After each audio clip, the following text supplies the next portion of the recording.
হুজুর সরকারে দো আলম মুহাম্মদ মুস্তাফা সাল্লাল্লাহু আলাইহি ওয়াসাল্লাম এই বিষয়টি নিয়ে নবীজি একটু চিন্তিত। সুবহানাল্লাহ বলেন।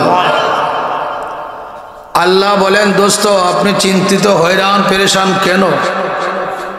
তো এই অবস্থায় প্রিয় নবীজি বললেন, আমার উম্মতের হায়াত আমাকে দেখাইছো খুব কম হায়াত, অন্যান্য নবীগণের উম্মতের হায়াত বেশি।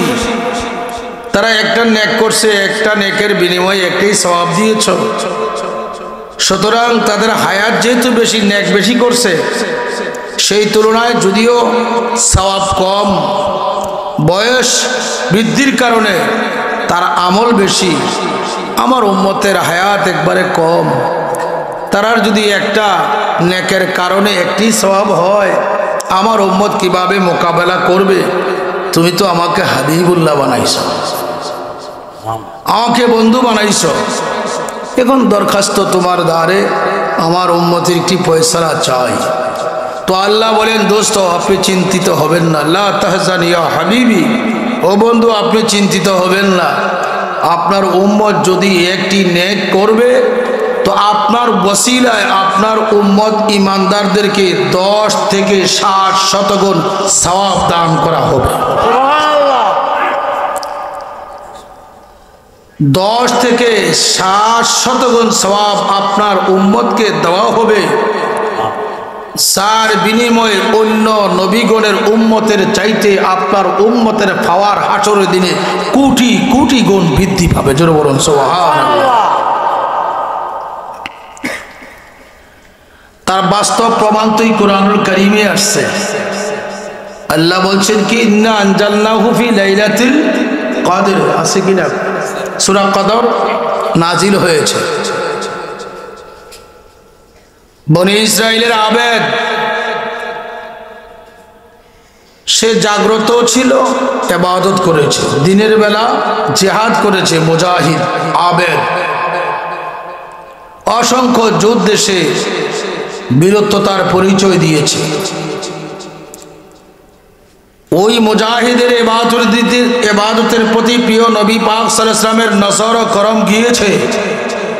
তখন হুজুর সরকারে দো আলম সালাম খুব গমগীন হয়েছেন, বেজার হয়েছেন। আল্লাহ জিবরিলকে দিয়ে আমার নবীজিকে সালাম দিয়ে সূরা কদর নাজিল করলেন, দোস্ত এরা শত শত বছর বাঁচিয়া যে ইবাদত বন্দেগী করেছে, মুজাহিদ হয়েছে, আবেদ হয়েছে, আপনি এত হয়রান পেরেশান হয়েছেন। আপনার উম্মতকে একটা রাত্র দিলাম, একটা রাত্রের মর্যাদা ওই আবেদের চাইতে অনেক অনেক ঊর্ধ্বে তার স্থান। আপনার গোলামগণ যদি এই রাত্রে ইবাদত করবে, খায়রুম মিন আলফি শাহরিন, জোরে বলুন সুবহানাল্লাহ। কদরের রাত্রে ইবাদত করবে, খায়রুন শব্দের অর্থ হচ্ছে উত্তম, মিন থেকে, আলফুন শব্দের অর্থ হাজার, শাহরিন মাস, হাজার মাস থেকে উত্তম হচ্ছে আপনার উম্মতের এক রাত্রের মর্যাদা। জোরে বলুন সুবহানাল্লাহ। আমাদেরকে এই নিয়ামত আল্লাহ কার উসিলায় দান করছেন? জবান খুলে বলেন, আরো জোরে বলেন, নবীজির উসিলায় আমরা এত মর্যাদা পেয়েছি।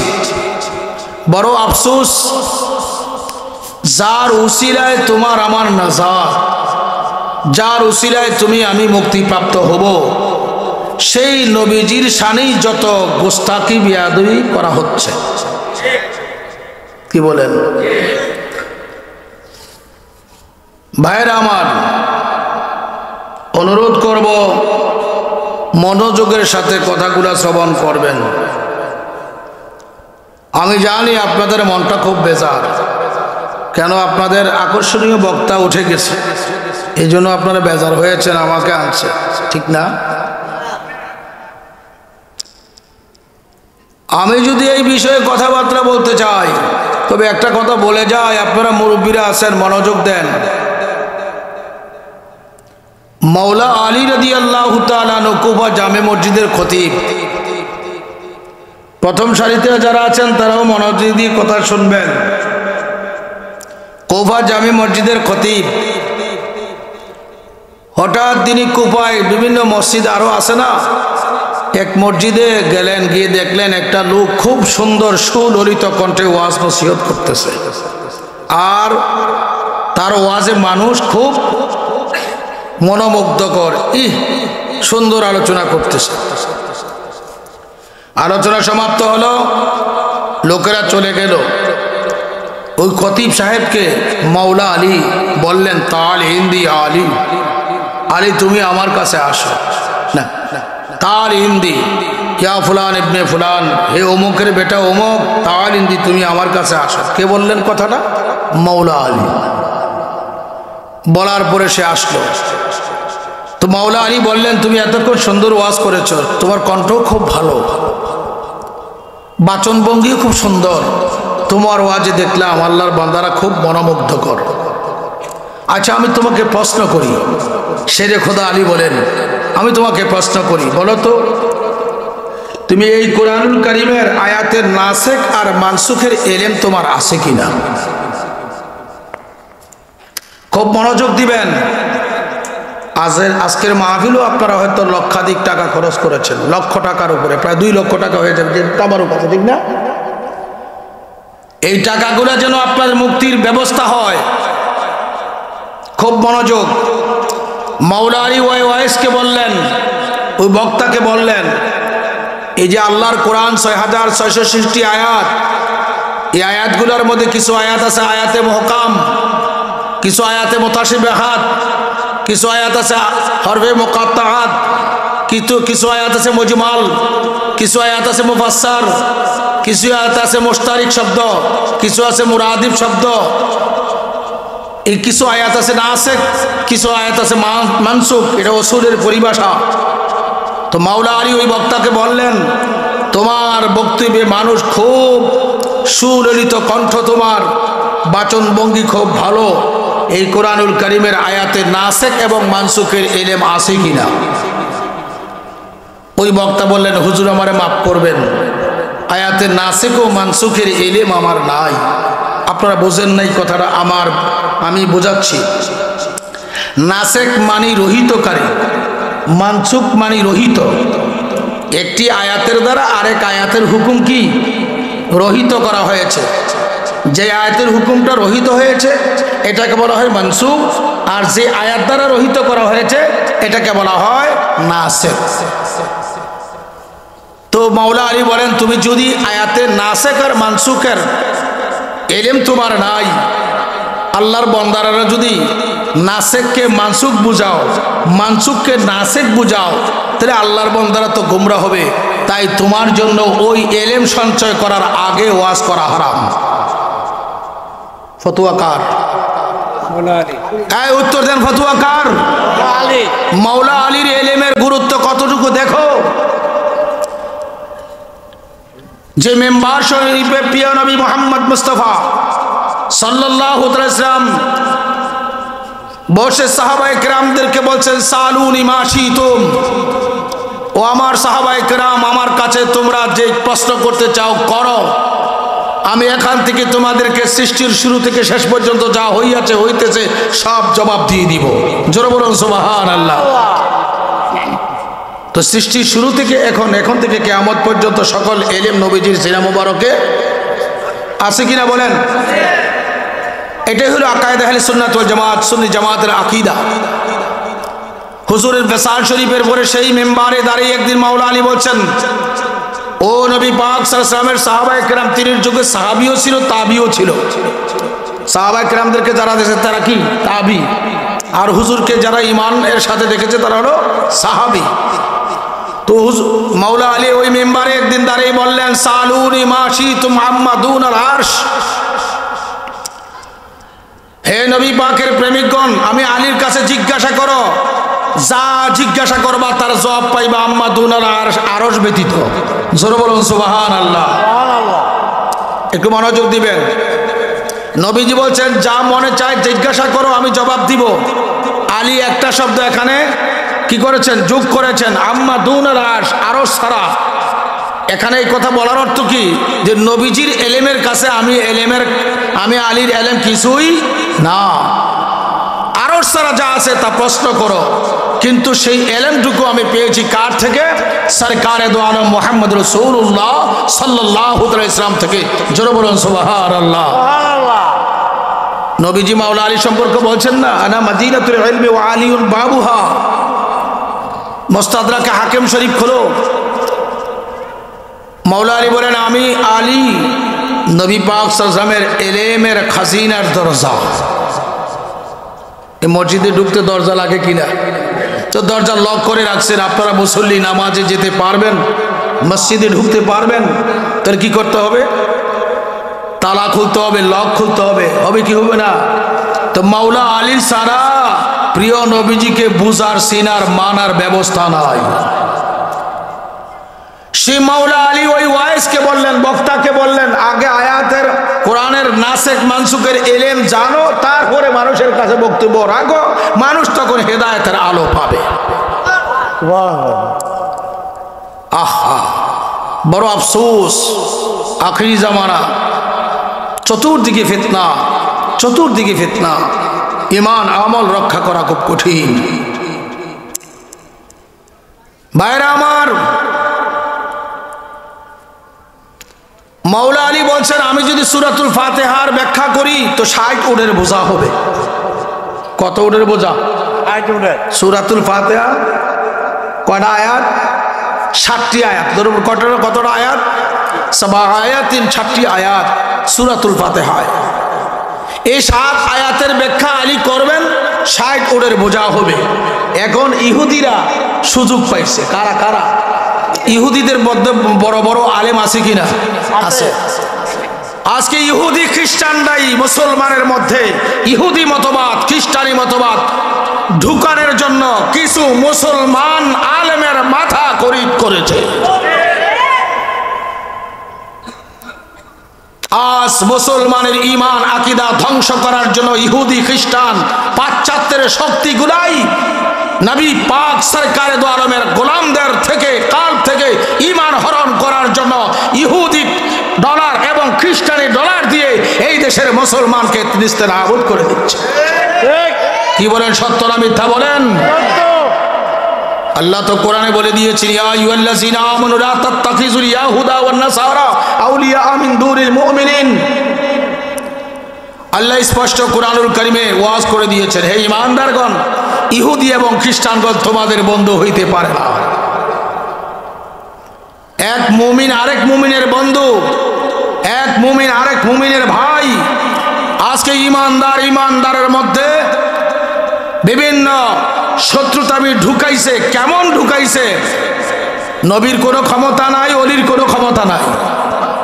আপনারা ইউটিউব ফেসবুক চালান না? আপনারা কি পান না এগুলা? কিন্তু তারা ইহুদি হয়ে বলতেছে না, খ্রিস্টান হয়ে বলতেছে না, বরঞ্চ আলেম রূপ ধারণ করে বিভিন্ন পদবি নিয়ে এমন বক্তব্য রাখতেছে কিনা বলেন? এটার মদদ দিচ্ছে কারা? কোথা থেকে? ডলার। ওই ডলার এবং মদদ হচ্ছে ইহুদি খ্রিস্টান থেকে। আমার নবী পাকের দেহ মুবারক রওজা শরীফ থেকে নেওয়ার জন্য ডলার প্রয়োগ করেছিল ইহুদিদেরকে। সাজাইছিল আলেম, সাজাইছিল বড় পাক্কা কারি। মানুষের বাড়িতে দাওয়াতখানা বন্ধ। কত সুন্দরভাবে হালুয়া যুক্ত কথা বলতে বলতে মানুষের অন্তরে একটা বিরাট রূপরেখা ধারণ করে নিজেদের শক্তি প্রয়োগ করে আমার নবী পাকের দেহ মুবারককে চুরি করার জন্য আসছিল। আসে নাই? বাদশাহ নুরুদ্দিন জঙ্গিকে প্রিয় নবীজি 3 দিন স্বপ্ন দেখাইছে। এমন এমন দাড়ি, এমন এমন টুপি, এমন এমন জুব্বা। তারা তো আমি রসুলের পাকের দেহ মুবারক নেওয়ার জন্য আসছে। তাদের বাড়ি ছিল ইরাকে। কোথায় ছিল? ভাড়া করেছে ইহুদিরা, ডলার দিয়েছে ইহুদিরা। তাদের আচরণ দেখে মদিনার লোকজন খুব সুন্দরভাবে তাদেরকে আলিঙ্গন করলো এবং বলল যে এই মদিনা শরীফে তাদের মতো ভালো মানুষ নাই। তাদেরকে যখন দাওয়াত করতে আসতো, কয় আমরা দাওয়াত খাই না। হাদিয়া দিতে আসতো, হাদিয়া খাই না। এলাকার সে ছোট ছোট বাচ্চাদেরকে আইনা পড়াইতো। আর রাত্রিবেলায় তারা সুরুং করত, গর্ত করত প্রিয় নবী পাক সাল্লাল্লাহু আলাইহি ওয়াসাল্লামকে নিয়ে যাওয়ার জন্য। মাত্র 7 মঞ্জিল বা 7 ফুট বাকি আছে। প্রিয় নবীজি বাদশাহ নুরউদ্দিন জঙ্গিকে দেখাইলেন সুরত এমন, এই অবস্থা। 3 দিনের পরে মদিনাতুল মুনাব্বারা সমস্ত হক আলেমদেরকে বাদশাহ নুরউদ্দিন জঙ্গি ডাকলেন, সভাসদ বসলেন। আমি আমার থেকে বলছি না, কিতাবের নাম নোট করো, তাফসীর। তোমাদের গুরু ঠাকুররা এই তাফসীর লিখেছে, কাজী সানাউল্লাহ ফানিপতি সাহেব তার তাফসীরের মধ্যে লিখছেন, কাজী সানাউল্লাহ ফানিপতি তার তাফসীরে মাজহারির মধ্যে আলোচনা আনছেন। এরপরে আল ওয়াফাউল ওয়াফার মধ্যে এই হাকিকত বয়ান করা হয়েছে, খুলে দেখতে পারো। আল্লাহর নবী মুহাম্মদ সাল্লাল্লাহু আলাইহি ওয়াসাল্লাম যখন বাদশাহ নুরউদ্দিন জঙ্গিকে অবস্থা দেখাইলেন, তিনি মদিনার আলেমদেরকে ডাকলেন। আল্লাহর হাবিব একাধিক্রমে 3 রাত্র আমাকে স্বপ্নে দেখাইছে, আমি এখন এটার কি প্রতিকার করব। এক একজনে এক এক পরামর্শ দিলেন। পরামর্শ শ্রবণ করার পরে তিনি বললেন, আমি মদিনাতুল মুনাব্বারা একটা জাফত অনুষ্ঠান করব। এই জাফতের মধ্যে মদিনার অলি গলি পাহাড়ে পর্বতে যত লোকজন আছে তারা আমার দাওয়াতে হাজির হইতে হবে, একটা লোক যেন বাকি। তিনি কথা অনুযায়ী দাওয়াতের ব্যবস্থা, সেফতের অনুষ্ঠান করা হলো। মদিনা শরীফের চতুর্দিকে তিনি সৈন্য সামন্ত ব্যারিকেড দেওয়া হলো, আর সকলকে বলা হলো সেফত অনুষ্ঠানে যাও। একাধিক্রমে 3 দিন সেফত চলল, আর তিনি সকলকে খাওয়াইলেন। কিন্তু তিনি মসনদে বসে আছেন, এই অনুষ্ঠানে কারা কারা আসছে দেখা গেল আল্লাহর হাবিব যাদেরকে পরিচয় করে দিয়েছেন তাদেরকে দেখা যাচ্ছে না। 3 দিন সমাপ্ত হলো, আর এলান করা হলো মদিনার কেউ বাকি আছে। সকলে বললেন হুজুর আর কেউ বাকি নাই। একটি লোক বললেন হুজুর 3টা লোক বাকি আছে, তারা দাওয়াত দিলে দাওয়াত খায় না, হাদিয়া তোফা গ্রহণ করে না। মদিনা শরীফে খুব ভালো মানুষ। আল্লাহর হাবিব বলেন 7 বাব, বিভিন্ন কিতাবে বিভিন্ন রওয়ায়েত রয়েছে। কিছু সংখ্যক সিপাহী পাঠাইলেন তাদেরকে নেওয়ার জন্য। সিপাহীরা আসলেন যে বাদশাহ মহোদয় বলছে তোমরা আসো জিয়াফতের অনুষ্ঠান খাওয়ার জন্য। তারা বললেন না, আমরা এটা গ্রহণ করি না, এটা আমাদের হাইসিয়ত না, স্বভাব না, আপনারা বাদশাহকে আমাদের সালাম দিবেন। বলা হলো বাদশাহ মহোদয় এরা তো আমাদের দাওয়াত গ্রহণ করে আমাদের সাথে আসে না। তিনি বললেন হ্যাঁ ঠিক আছে। আরো কিছু লোক পাঠাইলেন, পাঠানোর পরেই তাদেরকে বললেন আসো। এখন জোর জবরদস্তি করা হলো। যেখান থেকে তাদেরকে উঠানো হলো দেখা গেল সেখানে চাটি বিছাই আছে। ওই চাটি খোলা হলো, চাটির নিচে দেখা যাচ্ছে একটা বিরাট সুড়ঙ্গ গর্ত দেখা যায়। তখনই তারা চিন্তা ভাবনা করেন এখানে বিরাট কিছু রহস্য আছে। বাদশাহ নুরউদ্দিন জঙ্গির সামনে উপস্থাপন করা হলো। বাদশাহ নুরউদ্দিন জঙ্গি তাদেরকে দেখি ওই যে নবীজি স্বপ্নে তাদেরকে দেখাইছিলেন। আল্লাহর হাবিব বলছেন হ্যাঁ প্রিয় নবীজি মিথ্যা বলে নাই, অবশ্যই নবীজি যাদের পরিচয় দিয়েছেন তারাই তারা। জোরে বলুন সুবহানাল্লাহ। বাদশাহ নুরউদ্দিন জঙ্গি সমস্ত মদিনাতুল মুনাব্বারার লোকদেরকে ডাকলেন, ডেকে জমায়েত করলেন। করার পরে তাদের থেকে জবানবন্দি নিলেন। তারা বললেন হ্যাঁ আমাদের বাড়ি ইরাক, আমাদেরকে পাঠানো হয়েছে, আমরা মূলত ইহুদি। তারা কি? আরো জোরে বলুন তারা কি? আমাদেরকে কোরআন তালাওয়াত সুন্দর সহিভাবে আগে শিক্ষা দেওয়া হয়েছে, এলেম কালাম শিক্ষা দেওয়া হয়েছে। আমরা মূলত ইহুদি, আমরা ইহুদিদের ডলার দ্বারা মুসলমান রূপ ধারণ করিয়া আমাদেরকে একটা প্রশিক্ষণ দিয়ে এখানে পাঠানো হয়েছে। আমরা যেন মদিনাতুল মুনাব্বারা শরীফ থেকে হুজুরের রওজা শরীফ থেকে হুজুরের দেহ মুবারককে নিয়ে যাই। আপনারা নাউজুবিল্লাহ বলবেন না? মদিনা শরীফের সমস্ত মানুষরা এটা দেখলেন এবং তাদের জবানবন্দি শুনলেন।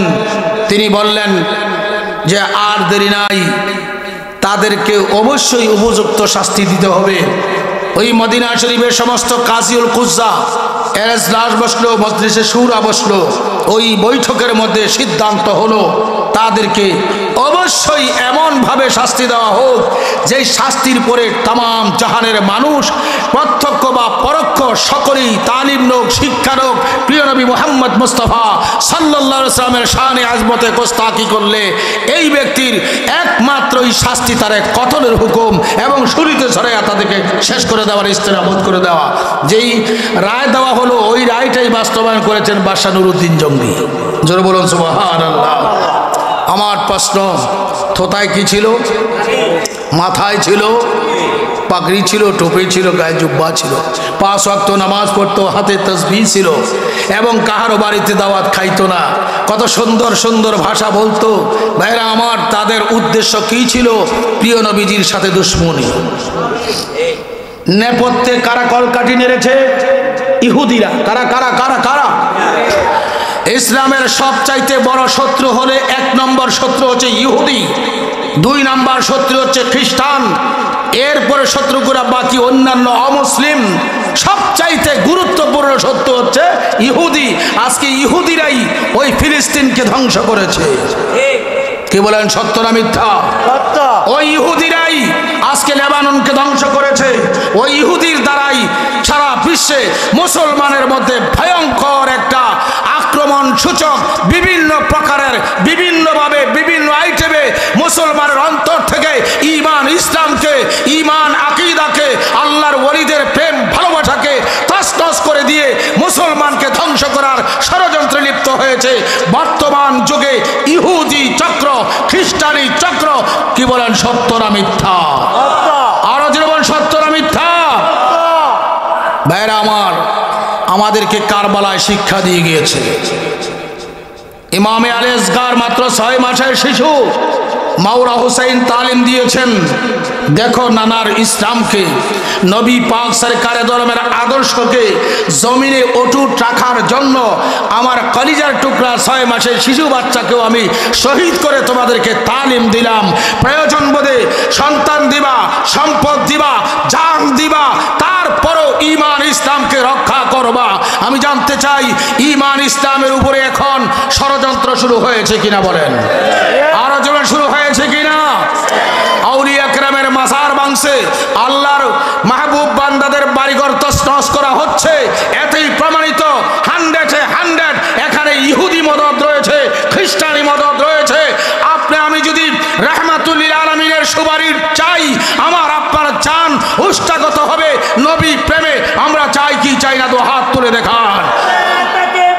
আল্লাহু আকবার, ইয়া রাসূলুল্লাহ, জিন্দাবাদ জিন্দাবাদ।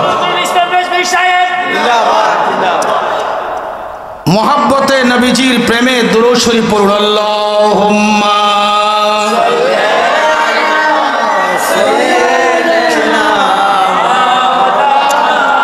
মুহাম্মদ ওয়া আলা আলি সাইয়্যিদিনা মাওলানা মুহাম্মদ। এই জন্য বক্তা আপনারা প্রোগ্রাম, আজকে কত প্রোগ্রাম? 18তম বার্ষিক সুন্নি মহাসম্মেলন।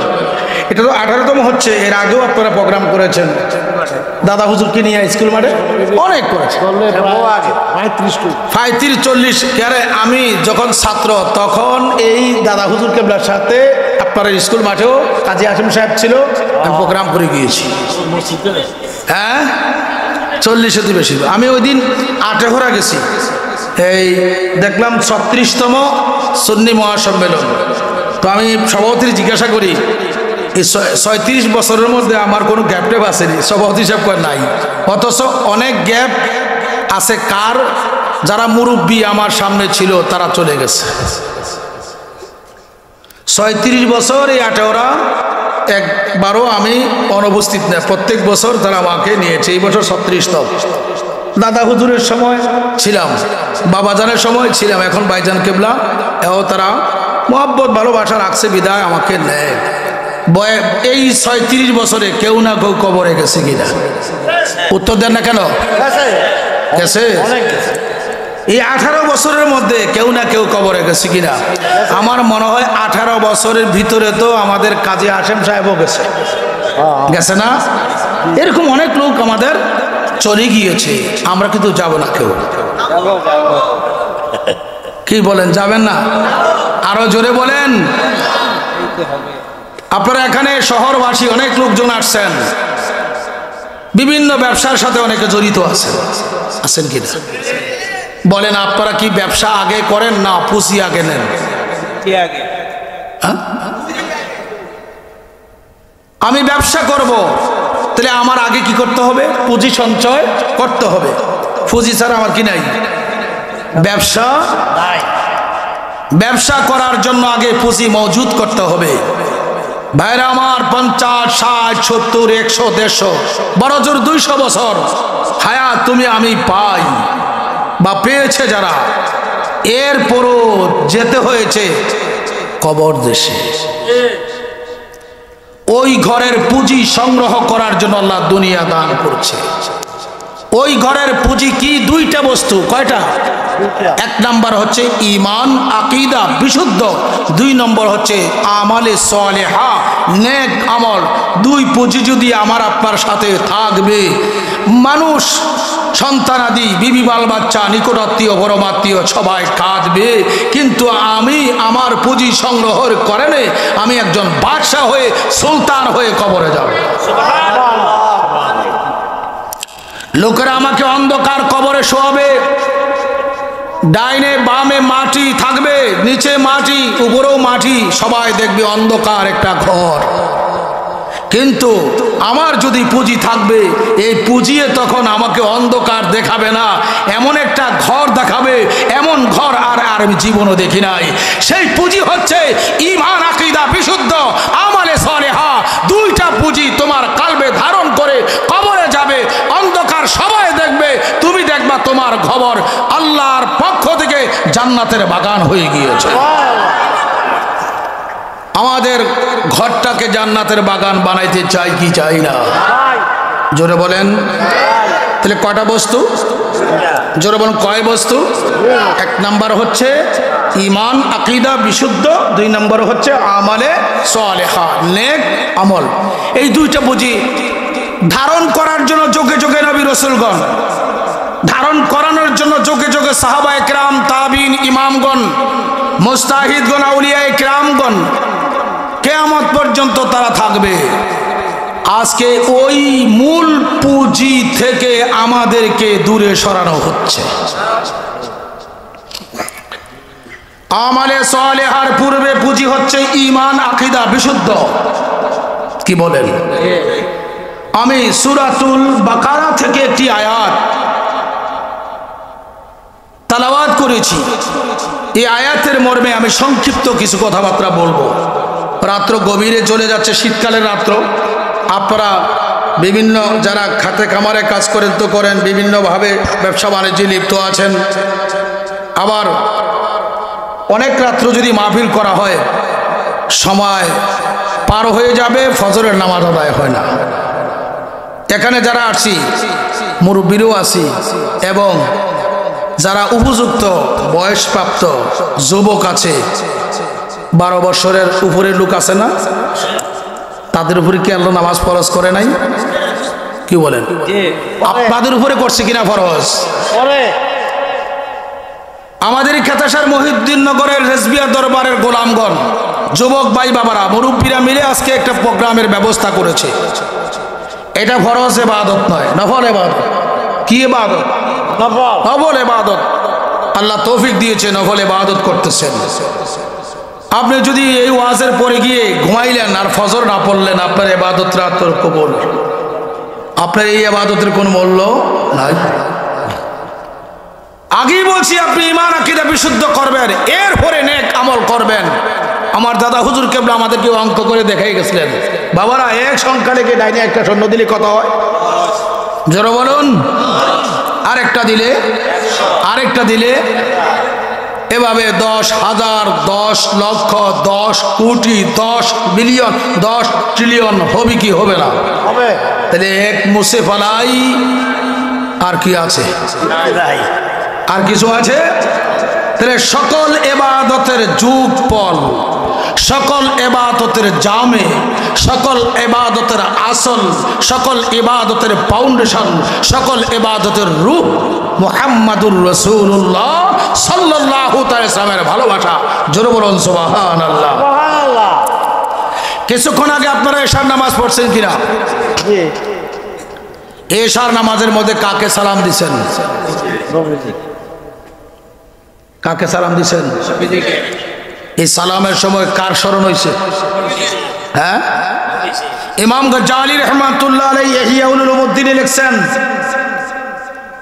ও মুসল্লি, তুমি যখন নামাজের তাশাহুদ পড়বে, আসসালামু আলাইকা আইয়ুহান নবী জবানে বলার আগে ওয়াহজুর ফি কলবিকা শাখসিন নবীল করিম আলাইহিস সালাতু ওয়াত তাসলিম, তুমি নবীজিকে সালাম দিচ্ছ, তার পূর্বে কলবের মধ্যে আমার নবীকে হাসির নাসির মানো। আলহামদুলিল্লাহ বলতেন না উলামায়ে কিরামগণ? ওয়াহজুর ফি কলবিকা শাখস মানে একটা প্রেজেন্ট পারসন, যার অস্তিত্ব মওজুদ আছে জিসিম সহকারে। প্রিয় নবী রাহমাতুল লিল আলামিন প্রত্যেকটা মুমিনের কলবে হাজির থাকেন নামাজরত অবস্থায়। ইমাম গজ্জালি ফরমান, তুমি আমার নবী পাক সাল্লামকে সালাম দেওয়ার সময় আগে কলবে নবীজিকে হাজির নাজির মানো, ফরে জবান দিয়ে বলো আসসালামু আলাইকা আইয়ুহান নবিয়্যু ওয়া রাহমাতুল্লাহি ওয়া বারাকাতুহু। বলবে, বলার পরে কি হবে? ফারাদ্দাস সালামা, তোমার কলবে নবীজি থেকে তোমার সালামের জবাব দিবে। আরো জোরে বলুন সুবহানাল্লাহ। আজকে একটা ইমানি আকীদা হচ্ছে প্রিয় নবীজিকে হাজির নাজির জানা। দেখবেন ফতোয়াবাজি চলছে, যারা রাসূল পাক সাল্লাল্লাহু আলাইহি ওয়াসাল্লামকে হাজির নাজির মানবে তারা মুশরিক। দেখ কি ফতোয়া, যেরকম দেয় কি দেয় না, আল্লাহ জানে তাদের আকলের মধ্যে কি অবস্থা আছে। আল্লাহ জানে হেদায়েত নসিব করে, সবাই বলি আমিন। যাই হোক, আপনাদের সামনে মোকদ্দমা স্বরূপ কিছু কথাবার্তা বলছি। বক্তা নির্বাচিত করার সময় করবেন, ওই বক্তা নির্বাচিত করবেন যেই বক্তার মাধ্যমে কোরআন সুন্নাহ ভিত্তিক এবং ঈমান আকীদা ভিত্তিক, এরপরে শরীয়ত তরিকত হাকিকত মারিফত ভিত্তিক কিছু বোঝার ব্যবস্থা থাকে। আমার কথা আপনারা মনে কষ্ট নিয়েছেন? আমি আপনাদের কল্যাণের জন্য বলছি। আমার মধ্যে হেদায়েত নাই, আমি আপনাকে হেদায়েত দিব কি করে? আর আমার মধ্যে যদি কিছু হেদায়েতের আলো থাকে, নূর থাকে, তো আপনি আমাকে ইনভাইট করেছেন, আমি কিছু হলো দেওয়ার ব্যবস্থা করতে পারি। সভাপতির কাছে টাকা আছে 1 লক্ষ, আমি চাইলাম আমারে 10টা টাকা দেন, দিতে পারবে কিনা? আর 1 টাকাও নাই, আমি চাইলাম 5 টাকা দেন, ব্যবস্থা আছে?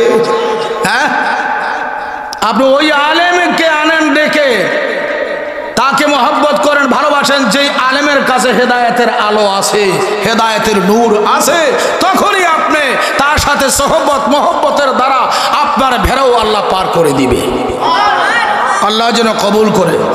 সকলে বলুন আমিন। মহব্বতে বলেন আল্লাহুম্মা সাল্লি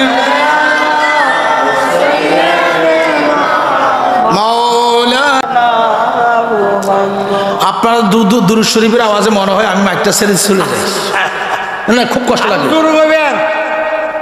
এখানে দুরূদ শরীফ না পড়ুন না কোনো ব্যক্তি আসেননি? আছেন? দুরূদ শরীফের প্রতি আপনাদের ভালোবাসা আছে কিনা জানতে চাই। জবান খুলে বলেন আল্লাহুম্মা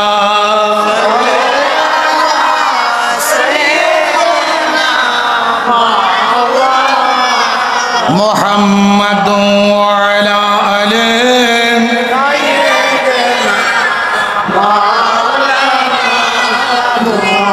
নবী আমার পরশমণি, নবী আমার জানের জান, নবীজিকে না দেখিলে বাসে না আশিকের প্রাণ। আল্লাহুম্মা সাল্লি আলা সাইয়্যিদিনা মাওলানা মুহাম্মাদ ওয়া আলা আলি সাইয়্যিদিনা মুহাম্মাদ ওয়া আলা আলি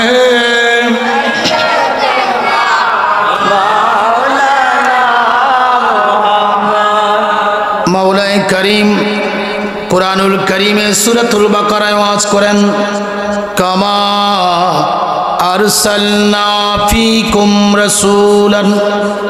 আল্লাহ ফরমান, হে আমার বান্দা বান্দিরা শোনো, কামা যেমনি ভাবে আরসালনা আমি প্রেরণ করিয়াছি, ফীকুম তোমাদের মধ্য থেকে, রাসূলান একজন সম্মানিত রাসূল, আজমতওয়ালা, নিয়ামতওয়ালা, বরকতওয়ালা, রহমতওয়ালা রাসূল আমি তোমাদের মধ্য থেকে প্রেরণ করেছি। এই রাসূলকে আমি কিছু ডিউটি দিয়েছি। জোরে বলুন সুবহানাল্লাহ। মৌলায়ে কারীম, তোমার বন্ধুকে, তোমার রাসূলকে তুমি কি ডিউটি দিয়েছ? আল্লাহ এই আয়াতে বলেন, ইয়াতলু আলাইকুম আয়াতিনা, এই জন্য আমার রাসূলকে তোমাদের কাছে প্রেরণ করেছি। তিনি তোমাদেরকে আমার আয়াতগুলা তালাওয়াত করে করে শোনাবে। জোরে বলুন সুবহানাল্লাহ। ইয়াতলু আলাইকুম আয়াতিনা, এই জন্য আমার রাসূলকে তোমাদের কাছে, তোমাদের মধ্য থেকে প্রেরণ করেছি। তিনি তোমাদের নিকটে আমার আয়াতগুলা তালাওয়াত করে শোনাবে। ও আল্লাহ, আর কি দায়িত্ব তোমার রাসূলকে দিয়েছ? এরপরে আল্লাহ বলেন, ইয়াতলু আলাইকুম আয়াতিনার পরে বলেন, ওয়ায়ুযাক্কিকুম, তোমরা যারা নাপাক এই জন্য আমার রাসূলকে তোমাদের কাছে পাঠাইলাম। আমার রাসূল তোমাদেরকে পাক বানাবে। আল্লাহু আকবার বলবেন না? ওয়ায়ুযাক্কিকুম, এই রাসূল তোমাদের কাছে প্রেরণ করলাম যিনি তোমরা যত বরণের জাহিরি নাপাক হও, বাতিনি নাপাক হও, আমার রাসূল তোমাদেরকে পাক বানাবে। ও আল্লাহ, আর কি দায়িত্ব দিয়েছ তোমার বন্ধুকে? আল্লাহ আবারও বলেন এই আয়াতের শেষ অংশের মধ্যে, ইয়াতলু আলাইকুম আয়াতিনা ওয়া ইউযাক্কিকুম ওয়া ইউআল্লিমুকুমুল কিতাবা। এই জন্য রাসূল তোমাদের কাছে প্রেরণ করেছি, তিনি আমার কিতাবগুলার তালিম, সিস্টেম, নিয়ম নীতি, তালিম, তরবিয়ত শিক্ষা দিবে। জোরে বলুন সুবহানাল্লাহ। ওয়াল হিকমাতা, ওয়াল হিকমাতা, তত্ত্ব জ্ঞান শিক্ষা দিবে। আল্লাহু আকবার বলেন। ওয়া ইউআল্লিমুকুমুল হিকমাতা ওয়া ইউআল্লিমুকুম মা লাম তাকুনু তা'লামুন। আল্লাহু আকবার বলেন। এমন একজন রাসূল তোমাদের কাছে পাঠাইলাম, তোমরা যে বিষয়গুলো জানো না, তোমরা যদি শরীয়ত জানো না, আমার বন্ধু তোমাদেরকে শরীয়তের তালিম দিবে। তোমরা যদি তরিকত জানো না, আমার রাসূল তোমাদেরকে তরিকতের তালিম দিবে। তোমরা যদি হাকিকত জানো না, আমার রাসূল তোমাদেরকে হাকিকতের তালিম দিবে। তোমরা যদি মারিফত জানো না, আমার রাসূল তোমাদেরকে মারিফতের তালিম দিবে। ওয়া ইউআল্লিমুকুম মা লাম তাকুনু তা'লামুন, যেই ইলম তোমার কাছে নাই, আমার কাছে নাই, আমি আমার বন্ধুকে ইলম দিয়া রাখছি। তোমরা আমার বন্ধুর দরবারে যাও, তোমরা শরীয়ত, তরিকত, হাকিকত, মারিফতের ইলম বন্ধু আমার তোমাদেরকে শিক্ষা দিয়ে দিবে। আরো জোরে বলুন সুবহানাল্লাহ।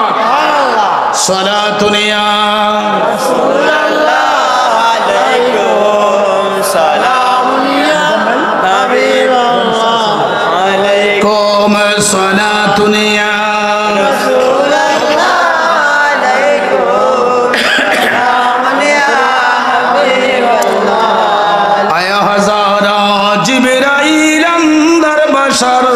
बाहर अक्सूए गरीबा एक नजर सलातुनिया रसूलल्लाह अलैकुम सलामुनिया हबीबल्लाह अलैकुम। আমি মাত্র আয়াতে কারিমার শাব্দিক তরজমা করলাম। এই আয়াতে কারিমার কিছু ব্যাখ্যা করব, আপনারা কি মনোযোগ দিয়ে শ্রবণ করতে পারবেন? পারবেন কিনা বলেন? গভীর মনোযোগ, গভীর খেয়াল। আল্লাহ বলে দিলেন কামা। কামা শব্দের অর্থ যেমন ভাবে, যেমনি ভাবে, যেমন ভাবে, যেমনি ভাবে। কোন বিষয়কে উপমা স্বরূপ কামা শব্দটি ব্যবহার করা হয়, মাওলা গো এই আয়াতে কারিমার শুরুতে কামা শব্দ কেন ব্যবহার করলা?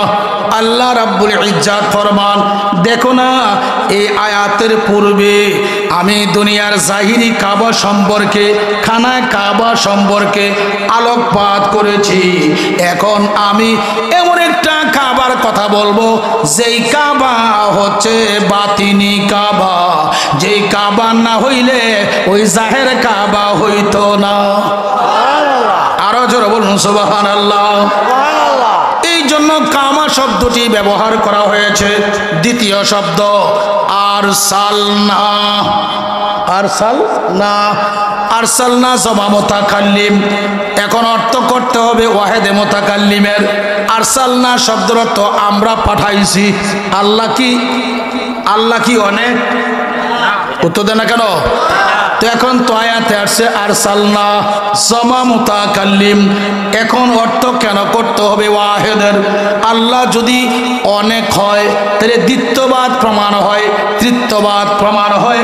এই আকীদা ওই অগ্নি পূজকের সাথে সংমিশ্রিত হয়, ভূত প্রেত পূজাকারীদের সাথে সংমিশ্রিত হয়। এই জন্য এখানে আরসালনা ব্যবহার করা হয়েছে জমিরে শানিয়া। আল্লাহ জাত আন আজালান আবাদান ওয়াহদাহু লা শারীক, কিন্তু আল্লাহর জাত ওয়াহেদ, সিফত কিন্তু ওয়াহেদ না। সিফত কি? ওয়াহেদ না, গুণ ওয়াহেদ না।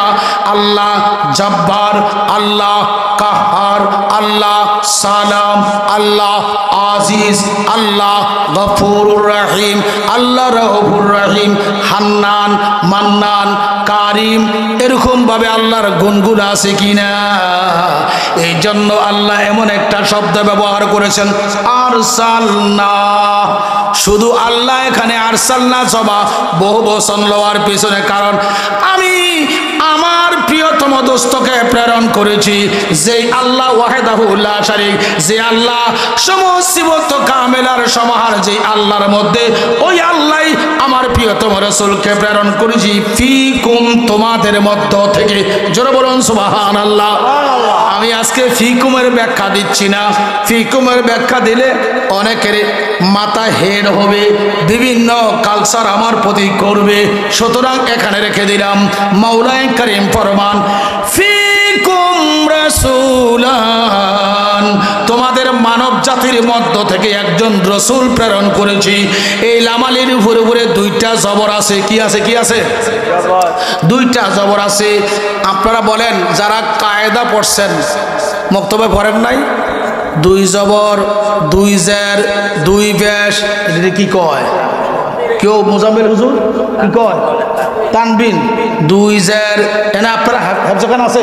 হ্যাঁ মাশাআল্লাহ। এখানে দুই, এই হেফজখানের ছাত্র আসুনি আনে, তোমরা দুই জের দুই পেশ কায়দাত ফরাইছি নি? এটা কি তা কয়? দাঁড়াও না, এগুলা কি কি বলে? মাশাআল্লাহ। তোমার নাম কি? মোহাম্মদ হানজালা। আরে হানজালা, আল্লাহু আকবার। আল্লাহ তোমাকে হানজালার নুরানি ইলম কালবে দান করুক। হেফজখানায় পড়তেছো? দুই জবর, দুই জের, দুই পেশ, এগুলা কি কি বলে? তানবিন। বসো। এমন দুই জের দুই পেশ আসেনি কোরআনে? তো আমি যে আয়াতটা পড়ছি রাসূলান, লাম আলিফ দুই জবর লান, আছে কিনা? ও মাওলা, এখানে রাসূলা বললা না, রাসূলান কেন বললা? এখন তো আমি প্রশ্ন করব, প্রশ্নের পরে আপনারা জবাব দিবেন। ব্যবস্থা নাই তো আমি জবাব দিচ্ছি। তাফসীরের পরিভাষায়, নাহু শাস্ত্রের পরিভাষায় আল্লাহ কেন লাম আলিফের উপরে দুই জবর পেশ করাইলেন? কেন ফুকায়ে কেরামগণ, মুফাসসিরিনে কেরামগণ লাম আলিফের উপরে দুইটা জবর দিয়ে তানবিন প্রয়োগ করাইলেন? আসুন আমার ভাইরা, আত-তানবিনু ইউস্তামালু, আত-তানবিনু কাদ ইউস্তামালু লিত-তাকলিলে আবিত তাকসিরে আবিত তাহকিরে আবিত তাযীমে। জোরে বলুন সুবহানাল্লাহ।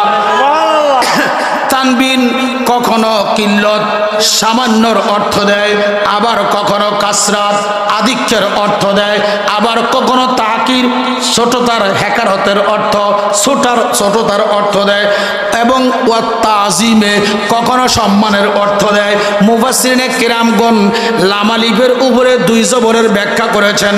আল্লাহ রাব্বুল ইজ্জত এমন একটা রাসূল তোমাদের মধ্য থেকে প্রেরণ করেছেন, এখানে লাম আলিফের উপরে 2 জবরে প্রমাণ করে, অর্থাৎ তাজিম ওয়ালা রাসূল, সম্মান ওয়ালা রাসূল, বরকত ওয়ালা রাসূল, নিয়ামত ওয়ালা রাসূল। তোমরা যদি সম্মান পেতে চাও প্রিয় নবী পাককে তাজিম করো, তোমরা যদি বরকত পেতে চাও প্রিয় নবী পাকের কাছে যাও, তোমরা যদি রহমত পেতে চাও প্রিয় নবীজির কাছে যাও। কেননা আল্লাহ আমার নবীকে এমটি পকেট পাঠায় নাই, খালি পকেট পাঠায় নাই। আল্লাহ গো তুমি কি দিয়া পাঠাইছ? কয় রহমত দিয়া পাঠাইছি, বরকত দিয়া পাঠাইছি, নিয়ামত দিয়া পাঠাইছি। কেননা আমার বন্ধুই হচ্ছে নিয়ামতের ফাউন্ডেশন, রহমতের ফাউন্ডেশন।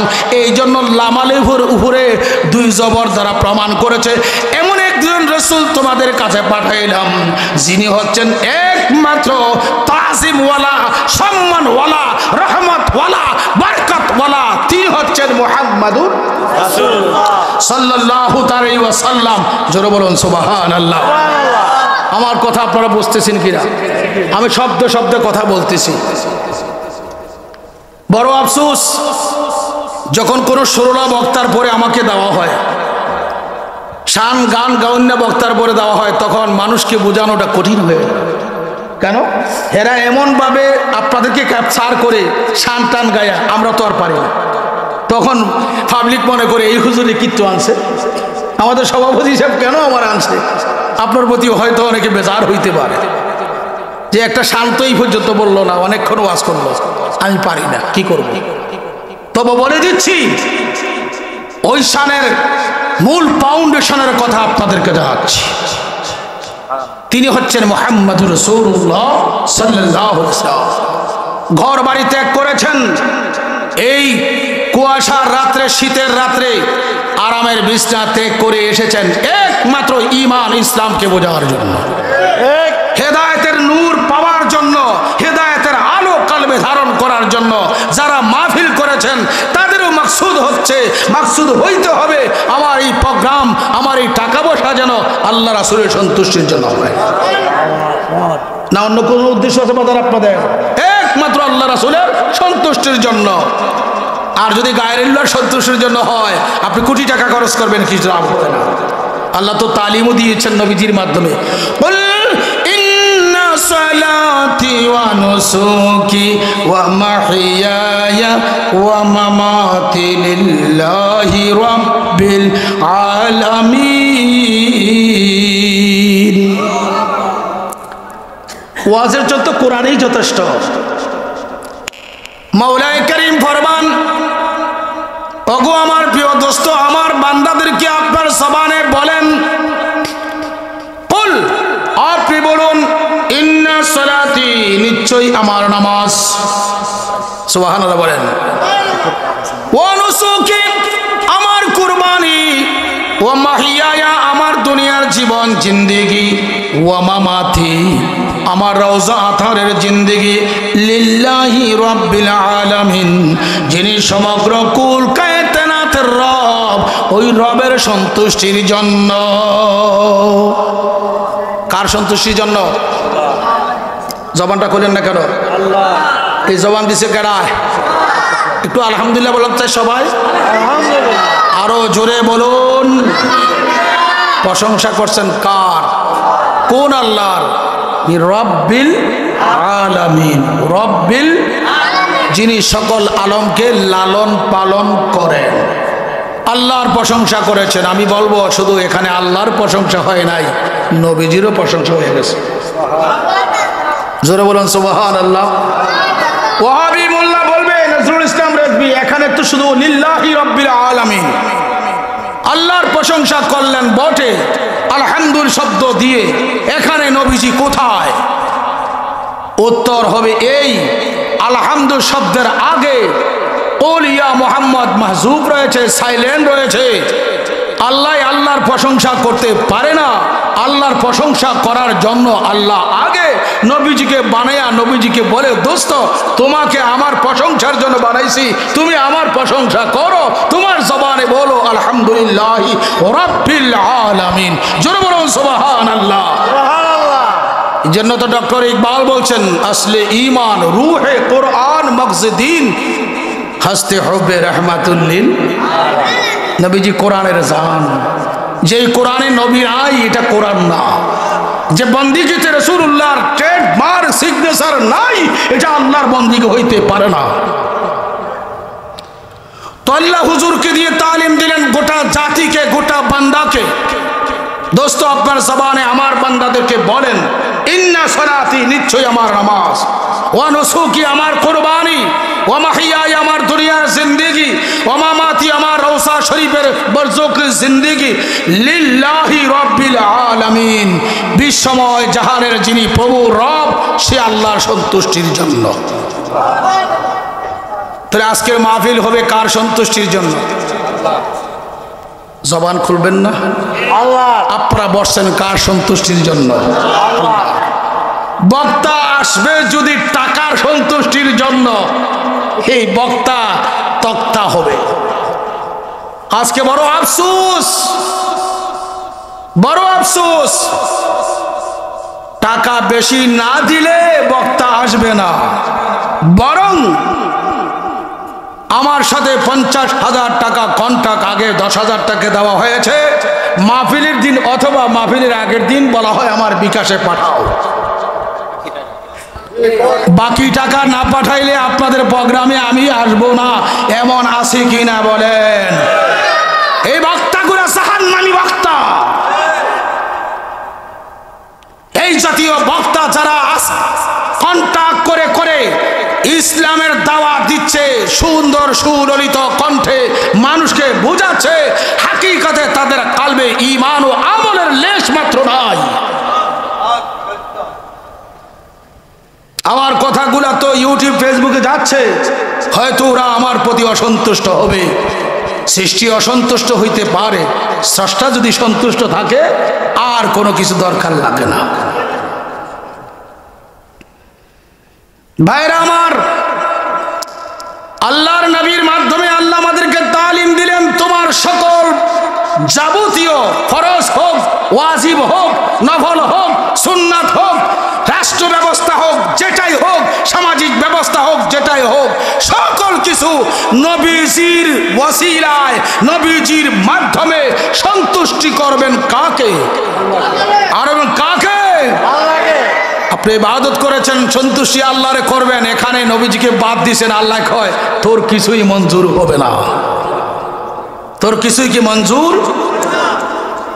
রাসূলান শব্দের কথা বলছিলাম, সামনে তো আরো অনেক কথা আছে। আল্লাহ এমন একজন রাসূল প্রেরণ করেছেন যিনি সম্মানিত, বরকতপূর্ণ, নিয়ামতপূর্ণ। একটু গভীর খেয়াল দিবেন, বুখারী শরীফ এবং মুসলিমের মধ্যে এবং মিশকাতুল মাসাবির মধ্যে এই হাদিস আরোহণ করা হয়েছে। আল্লাহর নবী মুহাম্মদ মুস্তাফা সাল্লাল্লাহু আলাইহি ওয়াসাল্লাম হুজুরের জবানে বলেন, মাইয়ুরিদুল্লাহু বিহি খায়রান, আল্লাহ যেই বান্দার মঙ্গল চান, কে চান? আল্লাহ। নবীজি জবানে বলেন, মাইয়ুরিদুল্লাহু বিহি খায়রান, আল্লাহ যেই বান্দার মঙ্গল চান, কল্যাণ চান, ইউফাক্কিহু ফিদ্দীন, আল্লাহ ওই বান্দাকে ধর্মের তথ্য জ্ঞান শিক্ষা দান করেন। পরের শব্দ, ওয়াল্লাহু ইউতি, আল্লাহ আমি রাসূলুল্লাহকে দান করেন। ওয়া ইন্নামা আনা কাসিম, আল্লাহর দানকৃত সম্পদ আমি আমার মাবুদের যত সৃষ্টি আছে, যে যেখান থেকে আমার দিকে রুজু হবে, আমি রাসূলুল্লাহ আল্লাহর রাজ ভান্ডার থেকে বন্টন করতেই থাকি।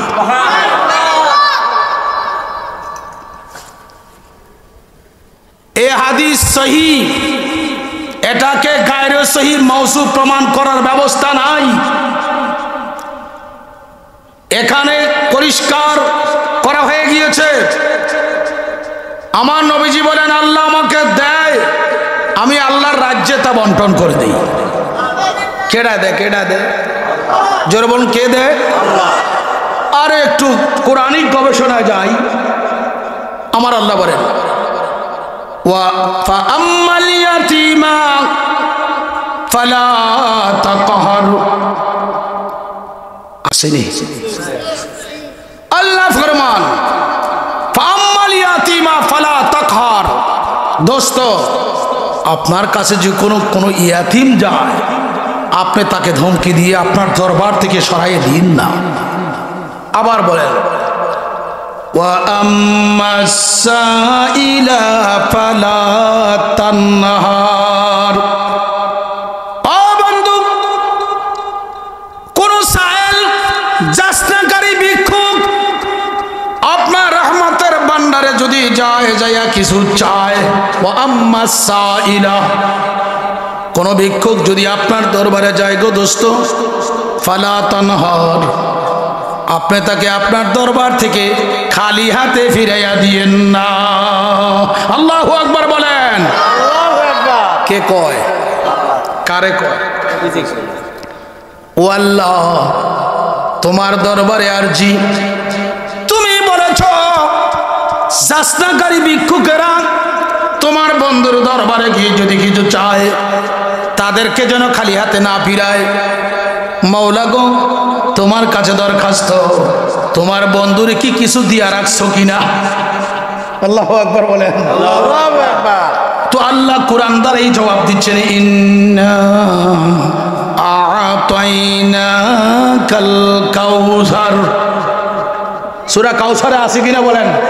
জরুর আছে কিনা? আল্লাহ কেমন রসুল প্রেরণ করেছে দেখো। আল্লাহ বলেন, ইন্না আ'তাইনা,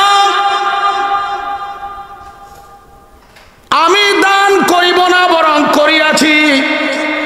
কাল মুরাদু মুহাম্মাদুর রাসূলুল্লাহ সাল্লাল্লাহু আলাইহি ওয়াসাল্লাম। আল্লাহ কয়, বন্ধু আপনাকে আমি দান করিব না বরং করিয়াছি। কেডা করছে? আল্লাহ। জোরে বলেন, আল্লাহ। আল্লাহ কি দান করছো? আল কাউসার। আল কাউসার। কাউসারের ব্যাখ্যা করছে, হুয়া খায়রুল কাসির। জাহান্নাম বাদে যত ভালাই আছে সব কিছু মাওলা আমার নবীকে দান করে দিয়েছে। ভান্ডারের মালিক কে? আল্লাহ জাতান আজালান আবাদান। আল্লাহ সমস্ত রাজভান্ডারের মালিক। আল্লাহ এখন প্রিয় নবীজির প্রতীক্ষাত কত সন্তুষ্ট গো। আল্লাহ কয়, দোস্ত আমি যে মালিকানায় আছি, আমি তোমার প্রতি সন্তুষ্ট হইয়া আমার সমস্ত মালিকানা তোমারে দিলাম দান করিয়া। আল্লাহু আকবার। ইয়া রাসূলুল্লাহ, ইয়া গাউসুল আজম মুস্তাফা ওয়াল জামাত,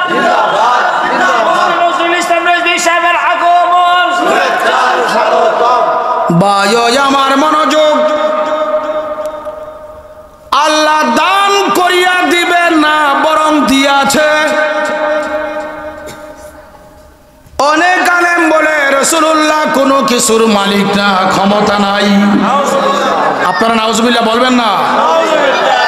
আজকে কে যেন আমাকে গাড়ির মধ্যে না জানি এখানে আসার পরে একটা ফেসবুক করে দেখাইলেন, এক বক্তা বলতেছে ব্যক্তির নামে কোনো স্লোগান নাই।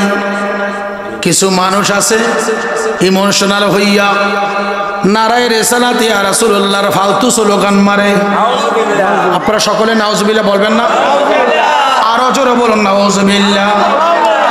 ও আমার ভাইরা, এই কথাগুলা অবশ্যই এই কথার দ্বারা নবীজির শানকে ছোট করা হয়, হালকা করা হয়। হয় কি হয় না? লক্ষ লক্ষ সাহাবায়ে কেরাম আমার প্রিয় নবী রাহমাতুল লিল আলামিন মুহাম্মদ রাসূলুল্লাহ সাল্লাল্লাহু আলাইহি ওয়াসাল্লামের দরবারে যখন যাইত, যে বিষয়ে আমার নবীজির কাছে সওয়াল করতেন, হুজুরের দরবারে গিয়ে আগে বলতো বি আবি ওয়া উম্মি, ফিদাকা বি আবি ওয়া উম্মি, ইয়া রাসূলুল্লাহ ইয়া হাবিবাল্লাহ, আমার মা আমার বাবাকে আপনার কদম মুবারকে কুরবানি দিলাম। আগে গিয়ে নিজে কুরবানি হইতো, মাতা পিতাকে নবীজির কদম মুবারকে সবর্দ করে বলতেন আখবিরনি ইয়া রাসূলুল্লাহ, আমার সংবাদ দেন নবী গো, এটা কিভাবে করব, ওটা কিভাবে করব, জীবন কিভাবে চালাবো, সন্তান কিভাবে চালাবো, ইয়া রাসূলুল্লাহ সমাজ কিভাবে গড়ব, আমি সালাত কিভাবে আদায় করব, আজান কিভাবে দিব, কার কাছে গিয়ে বলতেন?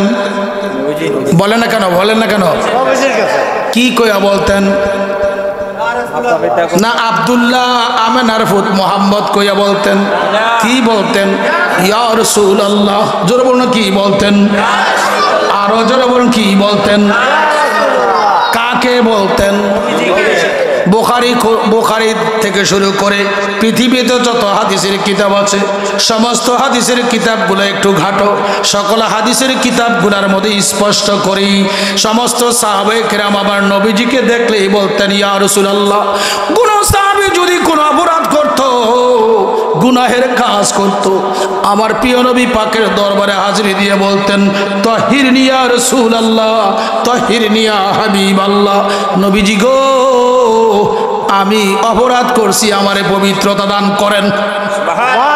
আরো জোরে বলুন সুবহানাল্লাহ। হ্যাঁ, নজরুল ইসলাম রেজভী এগুলা তো হাদিসে আছে, সাহাবায়ে কেরাম হুজুরকে দেখে দেখে ইয়া রাসূলুল্লাহ বলতেন, ইয়া হাবিবাল্লাহ বলতেন। আপনারা যে নারায়ে রিসালাত একজনে বলেন, আরেকটারা বলেন কি ইয়া রাসূলুল্লাহ, আমরা কি বলি? এটা তো নবীজির নামে স্লোগান হয়ে যায়, এটা ব্যক্তির নামে স্লোগান হয়ে যায়, এটা কি কোরআন সুন্নাহ মোতাবেক নেই?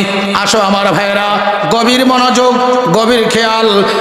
আপনার তিরমিজি শরীফ থেকে বলছি, তিরমিজি শরীফের মধ্যে হাদিস, মেশকাতুল মাসাবির বাব ফাজাইলে সাইয়্যিদুল মুরসালিনের মধ্যে হাদিস মওজুদ রয়েছে। আল্লাহর হাবিব মুহাম্মদ রাসূলুল্লাহ সাল্লাল্লাহু আলাইহি ওয়াসাল্লামের কলিজার টুকরা সাহাবী, হুজুর সরকারে দো আলমের কলিজার টুকরা সাহাবী, যিনি হলেন রাইসুল মুফাসসিরিন। কোরআন শরীফের সর্বপ্রথম যেই তাফসীর করা হয়েছে ওই তাফসীরের নাম হচ্ছে তাফসীর ইবনে আব্বাস। ইবনে আব্বাস রাদিয়াল্লাহু তাআলা আনহুমা আমার নবীজির চাচাতো ভাই, তিনি রওয়ায়াত করেন আল্লাহর হাবিব মুহাম্মদ মুস্তাফা সাল্লাল্লাহু আলাইহি ওয়াসাল্লামের সময়ে হুজুরের বংশ কোরআন বংশ নিয়া একদল লোকেরা বদারবত করতেছিল, তান করতেছিল, অভিশাপ দিতেছিল। আমার নবীজির কান মোবারকের সংবাদরা আসছে, আসার পরে আমার নবী রাহমাতুল লিল আলামিন গিয়া মিম্বার শরীফে দাঁড়াইছেন। ফাকামান নবী সাল্লাল্লাহু আলাইহি ওয়াসাল্লাম আলাল মিম্বার, আমার নবীজি মিম্বার শরীফে দাঁড়াইলেন, দাঁড়াইয়া উপস্থিত সাহাবায়ে কেরামের সামনে বলেন, ও সাহাবীরা বলো মান আনা। সুবহানাল্লাহ বলেন না কেন? আমি আপনারা কইলাম, আপনারা বলেন তো আমি কে? তো যারা আমারে চিনেন জানেন আপনারা বলবেন কি আপনি নজরুল ইসলাম রেজভী, বলবেন না? তো হুজুর সাহাবায়ে কেরামের সামনে সাহাবীরা বলছেন, সাহাবীরা বলো মান আনা, আমি কে? তো সাহাবায়ে কেরাম কি জবাব দিয়েছে দেখো। হুজুর কয় আমার পরিচয় তোমরা জানো কিনা, আমার পরিচয় তোমরা নিয়ে যাও। সাহাবায়ে কেরাম কি হুজুর যখন বললেন আমি কে বলো, সাহাবীরা বললেন আনতা রাসূলুল্লাহ। আল্লাহু আকবার বলেন। আল্লাহু আকবার। সাহাবীরা কি বলছেন? আনতা রাসূলুল্লাহ, আপনি আল্লাহর রাসূল।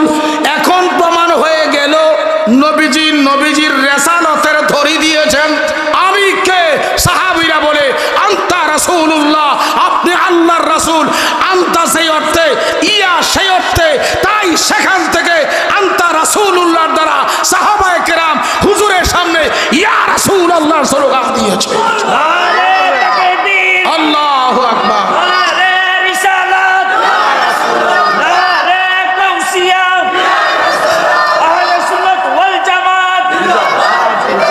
প্রিয় নবী মুহাম্মদ মুস্তাফা সাল্লাল্লাহু আলাইহি ওয়াসাল্লাম পরিচয় জানতে চান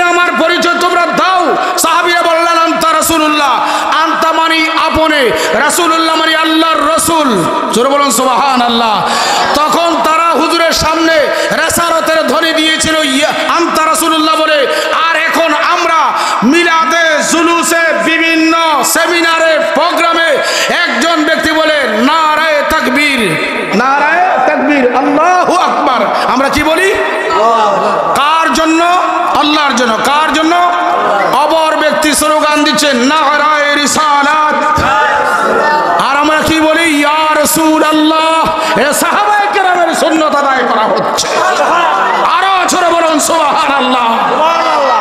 বন্ধুরা আমার, আরো আসো, আরো একটু পরিচয় নাও। প্রিয় নবী, মুসলিম শরীফ থেকে বলছি। কোন কিতাব? মুসলিম শরীফ থেকে বলছি, জিলদে দুম, দ্বিতীয় খণ্ড, হিজরতের হাদিস খুলো।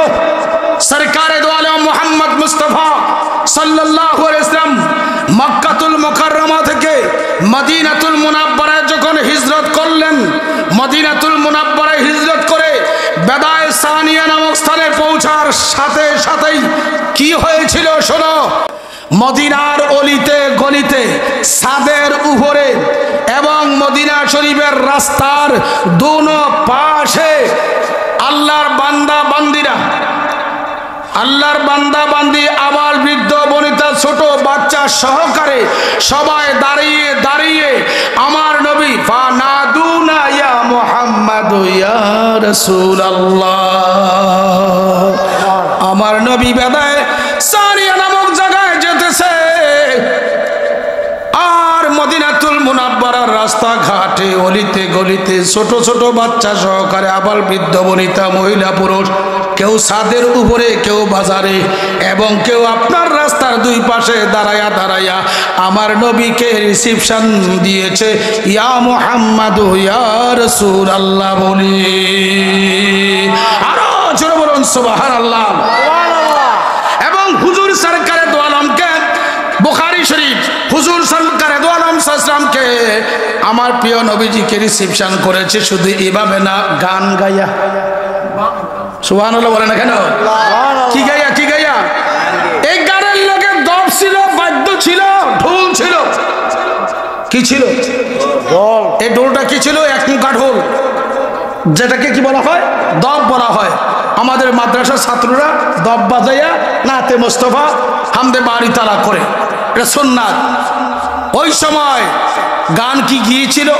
তালাআল বদরু আলাইনা মিন সানিয়াতিল বিদাই ওয়াজাবা শুকরু আলাইনা মাদা লিল্লাহি দাই। সুবহানাল্লাহ বলেন না কেন? যে বেদাত হয়ে গেছে। আহা, নবী ওলির দুশমনী কিভাবে শুরু হয়ে গেল? তবে একটা কথা মনে দিয়ে শুনবেন। আল্লামা বসরি রহমাতুল্লাহ কাসাদে বরদার শরীফ, যিনি দ্বারা কাসিদাগুলো প্রকাশ করা হয়েছে, কাসায়েদে বজদা শরীফের ব্যাখ্যা গ্রন্থ অনেকগুলো আছে। তো এই কাসিদায়ে বরদা শরীফের ব্যাখ্যা গ্রন্থের মধ্যে লিখছে ফানসুব ইলা মাদহি রাসূলিল্লাহ সাল্লাল্লাহু আলাইহি ওয়াসাল্লাম, ইলা মাদহি রাসূলুল্লাহ সাল্লাল্লাহু আলাইহি ওয়াসাল্লাম মা শিতা। জোরে বলুন সুবহানাল্লাহ। সুবহানাল্লাহ।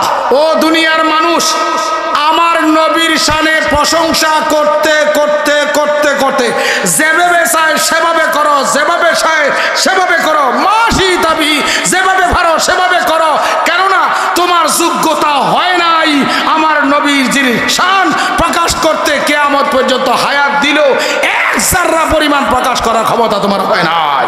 জোরে বলুন সুবহানাল্লাহ।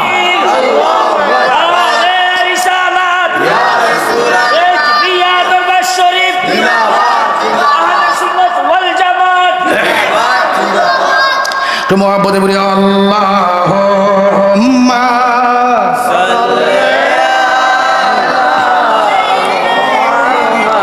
আরো মহব্বতে বলুন আল্লাহ। আপনারা মনোযোগ দিবেন। আমার কথা কি আপনারা সমস্যা হইতেছে? শুধু আমার দিকে তাকান, আমি কি বলতেছি দেখেন। রাসূলানের ব্যাখ্যা পরে যে শব্দগুলা এই ব্যাখ্যা করলে অনেক সময় রাসূল শব্দের অর্থ কি? প্রেরিত। মারহাবা। রাসূল শব্দের অর্থ কি? প্রেরিত। প্রেরিত। রাসূলুল্লাহ অর্থ কি? রাসূলুল্লাহ অর্থ কি? আল্লাহর প্রেরিত, আল্লাহর পাঠানো। কার পাঠানো? যেমন আমরা বলি মুহাম্মাদুর রাসূলুল্লাহ, মুহাম্মাদুর। মুহাম্মদ সাল্লাম কার রাসূল? আল্লাহর প্রেরিত। তাহলে মুহাম্মদ সাল্লামকে পাঠাইছে কারা? আল্লাহ। জোরে বলেন আল্লাহ। এখন আয়াতে কয় আরসালনা ফিকুম রাসূলান, আমি পাঠাইয়াছি তোমাদের মানব জাতির মধ্য থেকে এমন একজন রাসূল, তোমরার যত চাহিদা আছে ওই চাহিদা পূরণ করার একমাত্র দায়িত্ব আমার বন্ধুটি দান করছি। সুবহানাল্লাহ বলে না কেন? আমি আপনারা লগে একটা কথা কই, পরামর্শ। সকল সৃষ্টির খালেক কে? সকল সৃষ্টির মালিক কে? সব চাইতে, সকল সৃষ্টির সকল কিছু চাইতে সর্বোচ্চ ক্ষমতার হকদার কে? ইন্নাল্লাহা আলা কুল্লি শাইইন কাদির। আল্লাহ সকল শক্তির উপরে। কার শক্তি? আল্লাহর। এটা আকীদা, বিশ্বাস আছে কিনা? এর মধ্যে একটু বিশ্বাসের ত্রুটি হইব, ঈমান থাকবে না। আচ্ছা, যে আল্লাহ কোন বললে ফায়াকুন হয়ে যায়, কোন করে কি হয়ে যায়? ফায়াকুন হয়ে যায়। আছে কি না? আল্লাহ ইচ্ছা করছে, ইচ্ছা করে করছে, সূর্যের দিকে ইচ্ছা করছে, কোন হইয়া গেছে। চন্দ্রের দিকে ইচ্ছা করছে, কোন হইয়া গেছে। আরশের দিকে ইচ্ছা করছে, কোন হইয়া গেছে। লৌহের দিকে ইচ্ছা করছে, কোন হইয়া গেছে।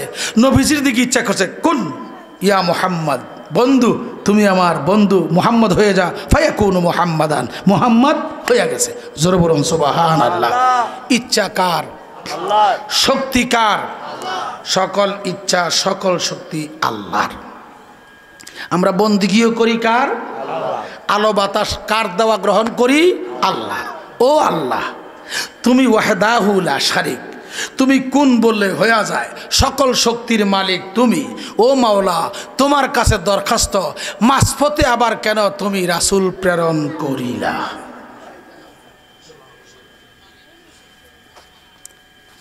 আল্লাহ সকল শক্তির মালিক তুমি। আমরার বিশ্বাস আকীদা, তুমি কোন বললে ফায়াকুন হয়ে যায়, এটাও আমরার আকীদা। ওয়াহদাহু লা শারিক, মাওলা তুমি, তোমার সাথে সৃষ্টির কোনো শরীক নাই। আল্লাহ গো, সকল শক্তি তোমার, কিন্তু যুগে যুগে নবী রাসূল প্রেরণ করা হয়েছে কি হয় নাই?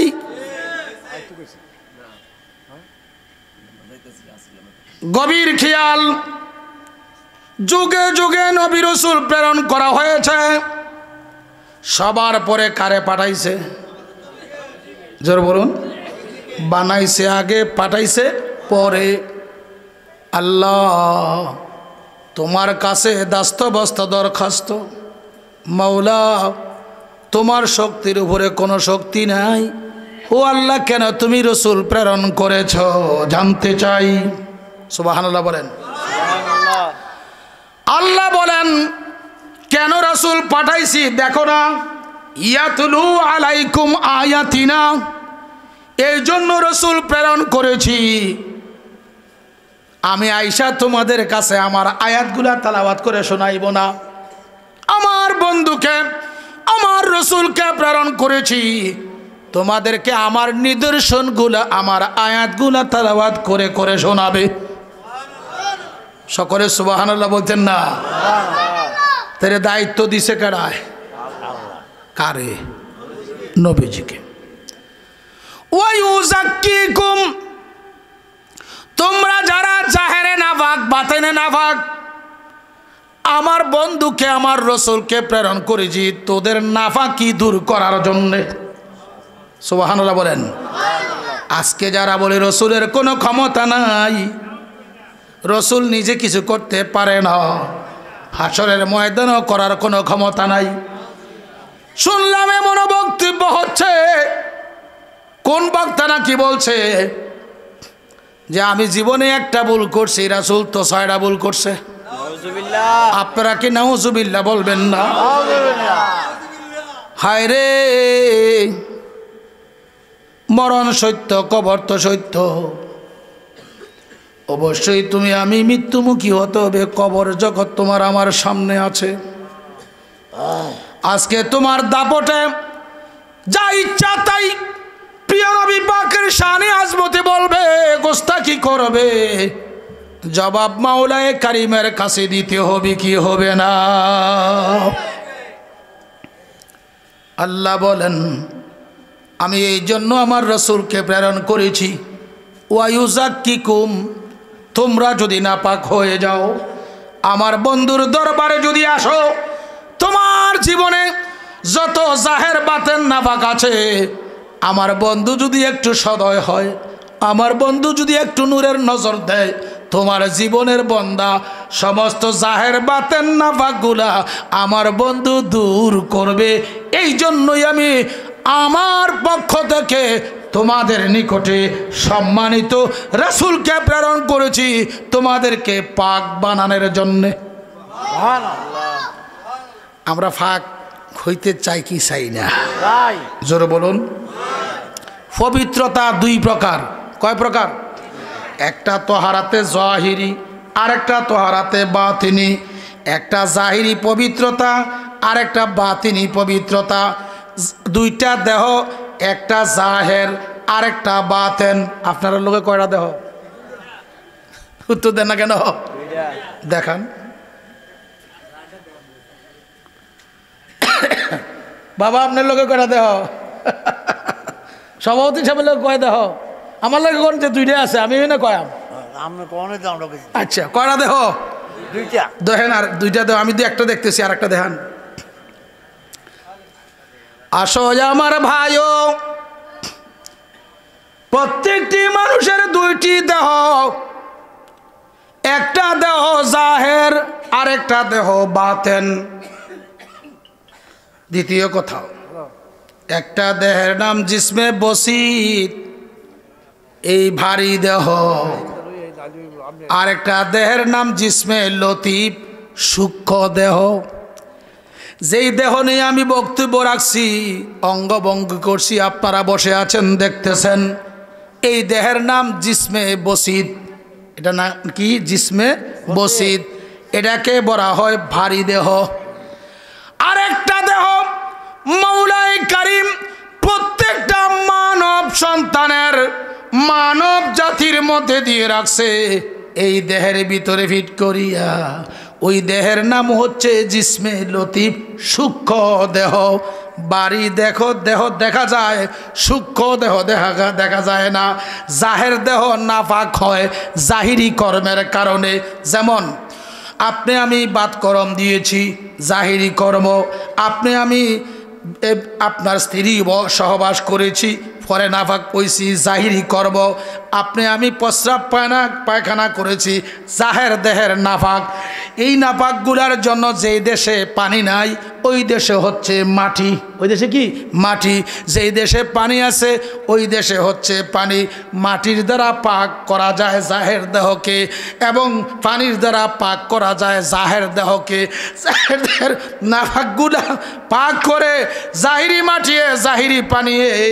ও আল্লাহ, তোমার কাছে দরখাস্ত, তুমি আল্লাহ যে আমরা আরেকটা দেহ আমাদের ভিতরে ভিট করে দিছ, এটা আমরা চোখ দিয়া দেখি না, নাক দিয়া গ্রাণ নিতে পারি না, কান দিয়া তার যেই কুদরতি শক্তির আওয়াজ ওইটাও শুনতে পারি না, হাত দ্বারা ধরতে পারি না, পায়ের দ্বারাও এটার কোনো হাওয়াসে খামাসা পঞ্চ ইন্দ্রিয়ের দ্বারা ওই বাতেন দেহটার কোনো খবর পাই না। ওই বাতেন দেহটা ফাঁক না ভাগ। আল্লাহ ফরমান বান্দা ওই বাতেন দেহ শয়তানের ওয়াসওয়াসায় ভরিয়া কুরিপুর ষড়যন্ত্রের তালে ভরিয়া বাতেন দেহ তুই কুফরির দ্বারা শিরিকের দ্বারা বেদাতের দ্বারা বিভিন্ন অপকর্মের দ্বারা নাফাক বানায় দিস। ও মাওলা তোমার কাছে দরখাস্ত জাহের দেশে জাহের দেহ, জাহের দেশে জাহের দেহ, জাহের পানি, জাহের মাটি ব্যবহার করলে আমরা পাক হই। আল্লাহ তোমার কাছে দরখাস্ত বাতেন দেহ আমার নাফক হইয়া গেছে, ওই বাতেন দেহকে পাক করার জন্য কোন জগতে পানি রাখছ আল্লাহ, কোন জগতে মাটি রাখছ আল্লাহ ফরমান বান্দা তুই বিচলিত হবি না, এমন একজন নবী এমন একজন রসুল তোদের কাছে আমি প্রেরণ করেছি, তুই জাহের দেহর মেডিসিনও আমার রসুল থেকে পাবি, বাতেন দেহের মেডিসিনও আমার রসুল থেকে পাবি। ও আল্লাহ বাতেন দেহকে পাক পবিত্র বানানোর জন্য ওই বাতেন দেহের মেডিসিন কোথায়?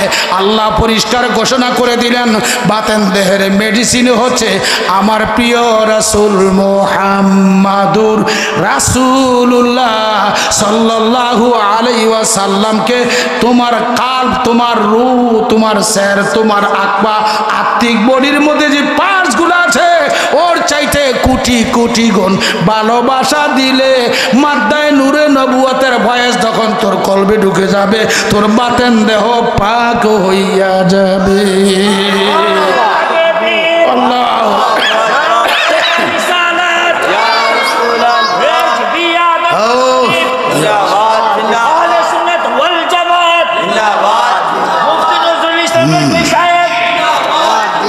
আল্লাহ আল্লাহুম্মা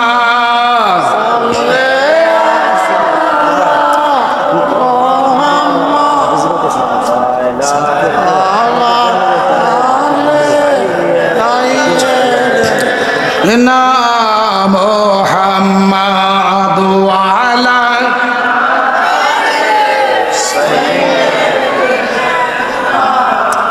ফুলছে রাতে রাখছে নৌকা নবী সাজাইয়া, ফুলছে রাতে রাখছে নৌকা নবী সাজাইয়া, প্রেমিকদেরকে নিবেন নৌকায় উঠাইয়া। আল্লাহুম্মা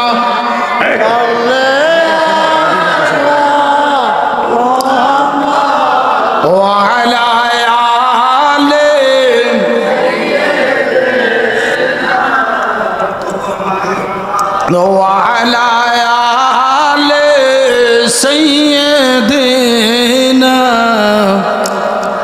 আমার মনে হয় হুজুর কেবল আসতেছে, আর যেহেতু রাত্র অনেক হয়ে গেছে ওয়ায়ু জাক্কিকুমের ব্যাখ্যা যদি আমি করতে চাই, আল্লাহ তুই মাফ কর, এই শব্দটার উপরে কমপক্ষে 1-2 ঘন্টা ব্যাখ্যা করলে কিছুটা বুঝবেন। সুবহানাল্লাহ বলে না কেন? খলিফাতুল মুসলিমিন আমিরুল মুমিনিন ওমর ইবনুল খাত্তাব, যাকে শয়তান দেখলে রাস্তায় আর শয়তানে থাকতো না, তিনির বন্ধু আগে মুসলমান হয়েছে। তিনির বোন কি আগে খবর দিছে, ওমর ও ওমর আপনি এত কিছু করবেন না, কি হয়েছে আপনার গড্ডা আগে সামলান। সুবহানাল্লাহ বলেন, আপনার কি গড্ডা সামনে কি হয়েছে? আরে ওমর তোমারও তোমার বোনের জামাই দুজন তো ঈমান ইসলাম গ্রহণ করিয়া মুসলমান হইয়া গেছে, কোথায় নি তরবারি হাতে রয়েছে লইয়া। আমি পুরো ইতিহাসটা বলছি না, আমার নবীজি কেমন পাক বানায়। সুবহানাল্লাহ বলেন। ওমর দৌড়িয়ে গেলেন রাত্রিবেলায়, গিয়ে দেখতেছেন দরজা বন্ধ, আর করুণ সুরে ওই ওমর ইবনুল খাত্তাবের বোন আল্লাহর কোরআন তেলাওয়াত করতেছে। আল্লাহু আকবার বলবেন না? আল্লাহর কোরআন তেলাওয়াত করছে, রাগে রাগান্বিত হয়ে দরজা খোলার জন্য বারবার চড়ছেন, কিন্তু খোলা হচ্ছে না। পরক্ষণেই উমর দেরি করলেন না, দরজা ভেঙ্গে বোনকে, বোনের ভগ্নিপতিকে বাইর করে এনে ওমর রাদিয়াল্লাহু তাআলা ভয়ঙ্কর মারপিট করলেন। আগে প্রশ্ন করলেন কি পড়তেছিলে? একবার দুইবারের পরে বলল আমি পড়তেছিলাম আল্লাহর কোরআন। জোরে বলুন সুবহানাল্লাহ। ঈমান ইসলাম গ্রহণ করেছি প্রিয় নবীজির কাছে, আমি পাক, কোরআন ধরতে চায়। বোন বললেন সাবধান, তুমি নাফাক ওমর, আল্লাহর কোরআন পাক। জোরে বলুন সুবহানাল্লাহ। ওমর ইবনুল খাত্তাব বহু অত্যাচার নির্যাতন করলেন, পরক্ষণেই কোরআনের তালাওয়াত বন্ধ করলেন না বোন। এ অবস্থায় চিন্তা করলেন এত মার মারলাম, রক্ত জখম করে দিলাম, বোন আমার এখনো কোরআনের তালাওয়াত বন্ধ করতেছে না। ও বোন, তুমি আমাকে কোরআন তালাওয়াত শোনাও। সুবহানাল্লাহ বলেন। কোরআনের মায়া বন্ধ হচ্ছে না, বোন আমাকে কোরআনের তালাওয়াত শোনাও। বোন বললেন ওমর, কোরআন তালাওয়াত শোনার জন্য, কোরআনুল করিমের নকশাকে ধরার জন্য তুমি এভাবে পারবে না, তুমি নাপাক। কি নাপাক? আগে পাক হও। কোথায় যাব? রাহমাতুল্লিল আলামিনের দরবারে যাও। যে আগে ঈমান ইসলাম গ্রহণ করো, ঈমানের নূর যখন তোমার আত্মিক দেহের কালবে নূরানি ঈমান প্রতিষ্ঠিত হবে, তোমার জীবনের যত সূর্যের পূজা, মাছের পূজা, গাছের পূজা, ভূত প্রেত পূজা যা করেছিলা, একবার যদি পাঠ করো লা ইলাহা ইল্লাল্লাহু মুহাম্মাদুর রাসূলুল্লাহ সাল্লাল্লাহু আলাইহি ওয়াসাল্লাম, সাথে সাথে তুমি ওমর জাহের বাতেন পাক হয়ে যাবে। আরো জোরে বলেন সুবহানাল্লাহ। বোনের কথা শুনেই তো নবীজির কাছে গিয়ে কালিমা শরীফ গ্রহণ করেছেন। ওমর এখন পাক না নাফাক? আরো জোরে বলেন পাক। তাহলে ভূত প্রেত কুফরি বেদাত শিরিক যা আছে ইত্যাদি নাফাক। এই নাফাক কর্মগুলো যখন আপনার আমার আত্মিক দেহের ভিতরে ঢুকে, তখন আপনার আত্মিক দেহ পাক না নাফাক? ভাই আমার বলছি মনোযোগ। ইন্নামাল মুমিনু লা ইয়ানজুসু, মুমিন নাফাক হয় না। মাইকের আওয়াজ তো বিভিন্ন জায়গায় যেতেছে। কি বলছেন নজরুল ইসলাম রেজভী? মুমিন নাপাক হয় না। হ্যাঁ হ্যাঁ, মুমিন যদি নাপাক হবে তখন আর ঈমান থাকবে না। যতক্ষণ মুমিনের কালবে ঈমান থাকবে ততক্ষণ মুমিন পাক। যখন ঈমান দুর্বৃত হয়ে যাবে তখন ওইটার মুমিন থাকবে, এটা নাপাক। কথা ক্লিয়ার বুঝতেছেন কিনা বলেন? ঈমান কি কালবের আত্মিক দেহে থাকে না জাহের দেহে থাকে? হ্যাঁ যেমন কোন দেহে? আত্মিক দেহে থাকে। যেই দেহের ভিতরে এতক্ষণ কুফরি ছিল, শিরিক ছিল, বেদাত ছিল, জুলমাত ছিল, অন্ধকার ছিল, কুফরিতে আচ্ছন্ন ছিল, অন্ধকারে আচ্ছন্ন ছিল, এখন যেহেতু নূরে মুহাম্মদীর জালাত তোমার কালবে লেগেছে, অন্ধকার দূর হয়ে আত্মিক দেহ পাক হয়েছে নবী পাকের নূরানি ফয়েজের উসিলায়। জোরে বলুন সুবহানাল্লাহ। আল ঈমানু নূরুন ওয়াল কুফরু যুলমাতুন। ঈমান হচ্ছে নূর, কুফরি হচ্ছে অন্ধকার। কুফরি কি? জোরে বলুন কুফরি কি? অন্ধকার। আমার দাদা হুজুর আপনাদেরকে এখানে বসে বসে, ওখানে বসে বসে, সমস্ত বাংলায় বসে বসে বসে বসে বলছিলেন, বাবারা ঈমান বাতেন, আমাল নামাজ জাহের। কোরআনে আসছে আল্লাযীনা ইউমিনুনা বিল গায়ব ওয়া ইউকিমুনাস সালাতা ওয়া মিম্মা রাযাকনাহুম ইউনফিকুন। আল্লাহু আকবার বলি। আল্লাহ কত মহান। ঈমান হচ্ছে গায়েব। গায়েব জাহেরে দেখা যায় না, কালবে রাখতে হয়। ঈমানের তিনটি স্টেশন। কয়টা? কয়টা? এক নাম্বার হচ্ছে কালবের মধ্যে তাসদীক করা, কালবের মধ্যে নকশা করা, সত্যায়ন করা, আর জবানে প্রকাশ করা আমাল বিল আরকান, আর বিভিন্ন আমলের দ্বারা, রুকুনগুলোর দ্বারা কাজে পরিণত করা। কয়টা হচ্ছে? তিনটা। তার মধ্যে আমল নাই, জবানে প্রকাশ নাই, কিন্তু কালবে ইমানের নূর আছে। এখন লোকটা কি? ইমানদার। এখন লোকটা কি? ইমানদার। ওই কর্ম না করার কারণে সে জাহান্নামী, গুনাহের কারণে জাহান্নামী, কিন্তু ইমানি নূর যখন কালবে থাকবে, দৈব চক্রে গুনাহের কারণে জাহান্নামে যাবে, প্রিয় নবীজি তখন সহায় হয়ে হাসরের ময়দানে ওই মুমিনের জন্য সুপারিশ করে তাকে জান্নাত দান করবে। কিন্তু নবীজির দুশ্মনী করবে, আমার নবী তোমাকে কখনো মঞ্জিলে মকসুদে পৌঁছাবে। আল্লাহ এমন রাসূল প্রেরণ করেছেন। রাসূল প্রেরণ করার পিছনে আরেকটি হিকমত। কি হিকমত? আল্লাহ সাকার না আকার, আল্লাহ নিরাকার। আল্লাহরে কোনোদিন ধরতে পারছেন? দেখতে পাইছেন? এক জায়গায় বসাইছেন, এক জায়গায় দাঁড় করাইছেন। আল্লাহ মুনাজ্জাহুম মিনাজ জামানি ওয়াল মাকান। আল্লাহ স্থান থেকে, কাল থেকে, যুগ থেকে, সময় থেকে সম্পূর্ণ পুত পবিত্র। এই আকীদা আছে কিনা আপনাদের? লাইসা কামিসলি শাইউন। আল্লাহ কোন সৃষ্টির মতো। ও আল্লাহ, তোমারে বান্দা লাভ করতে হবে, তোমারে পেতে হবে, তোমার জন্য তো আমাদের রুকু সেজদা সবকিছু। মাওলা গো, তুমি কোনোদিন আমার কাছে আসো নাই, আমি তোমারে ধরতে পারি না, ছুঁইতে পারি না, তিতা মিতা স্বাদ নিতে পারি না। ও আল্লাহ, তোমাকে পাওয়ার ব্যবস্থা কি? আল্লাহ কয়, পাওয়ার জন্যই যুগে যুগে নবী রাসূল প্রেরণ করেছি। আমাকে পাওয়ার জন্যই শেষ অবস্থায় আমার প্রিয় রাসূল মুহাম্মদ সাল্লাল্লাহু আলাইহি সাল্লামকে তোমাদের কাছে প্রেরণ করেছি, যেন আমার বন্ধুর মাধ্যমে আমার নবী পাকের রিসালাতকে গ্রহণ করিয়া বান্দা তোরা আমার হইয়া যাইতি পার। আরো জোরে বলুন সুবহানাল্লাহ। তো রাসূল প্রেরণ না করলে মাওলাকে পাওয়ার ব্যবস্থা আছে?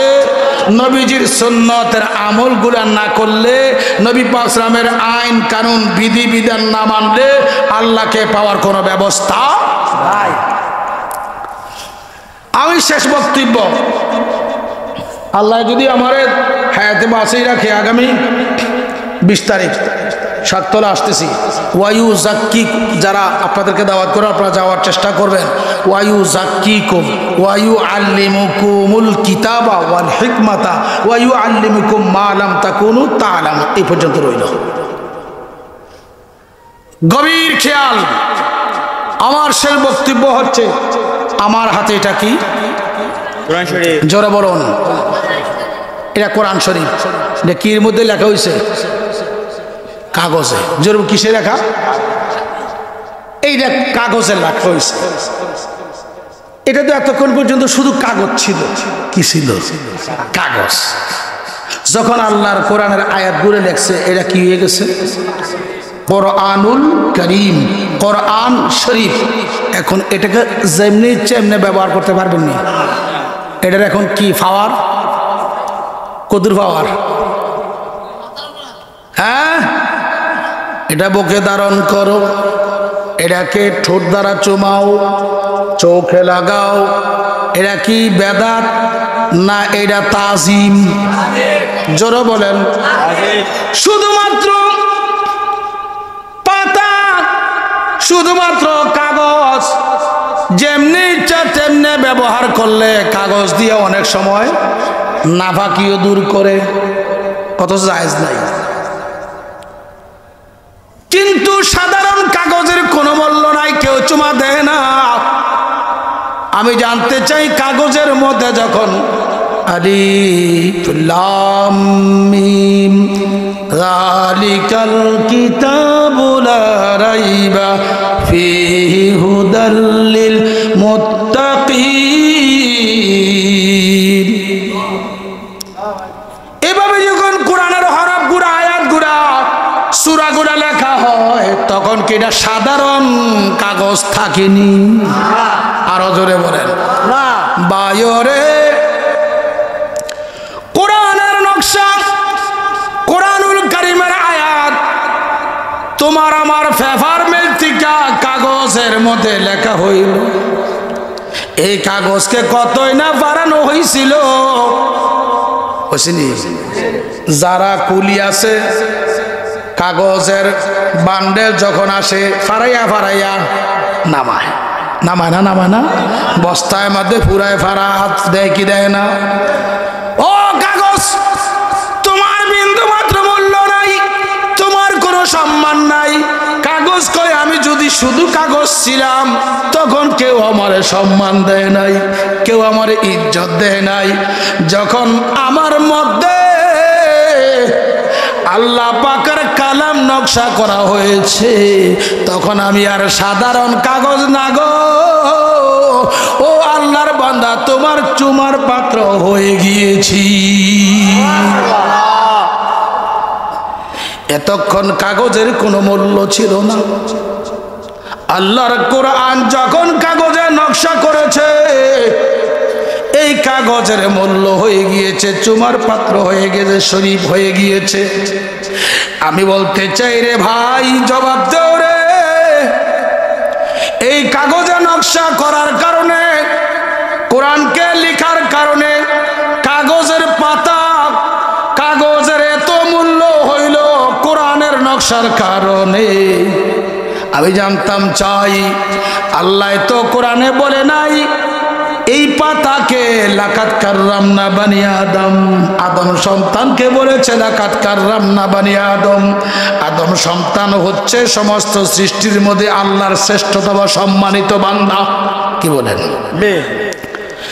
এই সম্মানিত বান্দার কালবে যখন কোরআনের নকশা করা হয় আমি জানতাম চাই এই বান্দার মর্যাদা আছে কি না আছে কদ্দুর মর্যাদা একজন কোরআনে হাফেজ ইমানদার কি কি কি ইমানদার ইমানদার কোরআনে হাফেজ আপনার সন্তান আপনার বিবি বাচ্চা কাউকে যদি আপনি একজন কোরআনে হাফেজ বানাইলেন এই হাফেজটা যদি ইমানদার হয় কি হয় হাফেজের অভাব নাই রে নবীর দুশ্মনী করে কি করে না এমন হাফেজ না সে হাফেজ আগে আত্মিক দেহটারে পাক বানাইছে নূরে মুহাম্মদীর নূর দিয়া এমন একজন হাফেজ তুমি যদি রেখে যেতে পারো দুনিয়ায় ওই হাফেজ ব্যক্তিকে হাসরের ময়দানে প্রিয় নবীজি একজন দুইজন না 10টা মানুষকে সুপারিশ করে জান্নাতে দেওয়ার ক্ষমতা রাখবে আল্লাহু আকবার বলেন দ্বিতীয় কথা বলছি গভীর মনোযোগ দেন এই কোরআন তো এখানে মাসহাফ কাগজে নকশা কোরআনকে প্রশ্ন করব কোরআন তোমার বাড়ি কি বাংলাদেশে উত্তর দেন না কেন সৌদি আরব আমেরিকা ফ্রান্স ভারত কোন জায়গায় না আল্লাহ পরিষ্কার জবাব দিয়ে দিচ্ছেন বাল্লাহু কুরআনুম মাজিদুম ফি লাওহিম মাহফুজ আল্লাহু আকবার বলেন তোমরা মনে করিও না তোমাদের ঘরের আলমারিতে কোরআন এই কোরআনের ঘর কোরআনের বাড়ি তোমার ঘর না না আল্লাহ বলছেন এই কোরআনের বাড়ি হচ্ছে লৌহে মাহফুজে সুবহানাল্লাহ বলেন আল্লাহু আকবার বলেন আমি লৌহে মাহফুজ সম্পর্কে একটি কথা কইয়া যাই লৌহ মাহফুজটা হলে আপনাদের খেতা সারের সমান কি হ্যাঁ ও লৌহে মাহফুজ তোমার বানাইছে আল্লাহ কি দিয়ে এখন লৌহে মাহফুজ জবাব দিচ্ছে আল্লাহ আমাকে বানাইছে নূরে মুহাম্মদীর ফয়েজ দিয়ে কি দিয়ে কি দিয়ে নূরে মুহাম্মদীর ফয়েজ দিয়ে আপনারা মুরব্বীরা আছেন আমার দাদা হুজুর কেবলা মাঝে মধ্যে আপনাদেরকে বলতেন বাবারা যারা কোরআন পড়ো নাই আজকে গিয়া তোমরা একটা কায়দা লও বলছিনি কায়দা লই একটা আলেমের কাছে যাইয়া আলিফ বা তা পড়ো দৈব চক্রে যদি তুমি ইন্তেকাল করো তুমি একজন কোরআন শরীফের কারি হিসাবে উঠবা এবং যদি ইন্তেকাল করো শহীদের মর্যাদা লইয়া হাসরের ময়দানে উঠবা জোরে বলুন সুবহানাল্লাহ কোরআনের ইজ্জত করলে কাকে ইজ্জত করা হয় সাহেবে কোরআন নবী পাকরামকে ইজ্জত করা হয়। নবীজিকে ইজ্জত করলে, সম্মান করলে আল্লাহ সন্তুষ্টি হয় কি হয় না? তাই আপনাদের কাছে দরখাস্ত, আমি খুশি জানতে পেরেছি এখানে আমার বাজানরা সবাই মিলে একটা হেফজখানা করেছে। আপনারা যারা সুন্নি, আপনাদের সন্তানাদি এই মাদ্রাসায় দিয়ে ইমানদার হাফেজ বানাবার চেষ্টা করবেন। আল্লাহ তৌফিক দান করুন।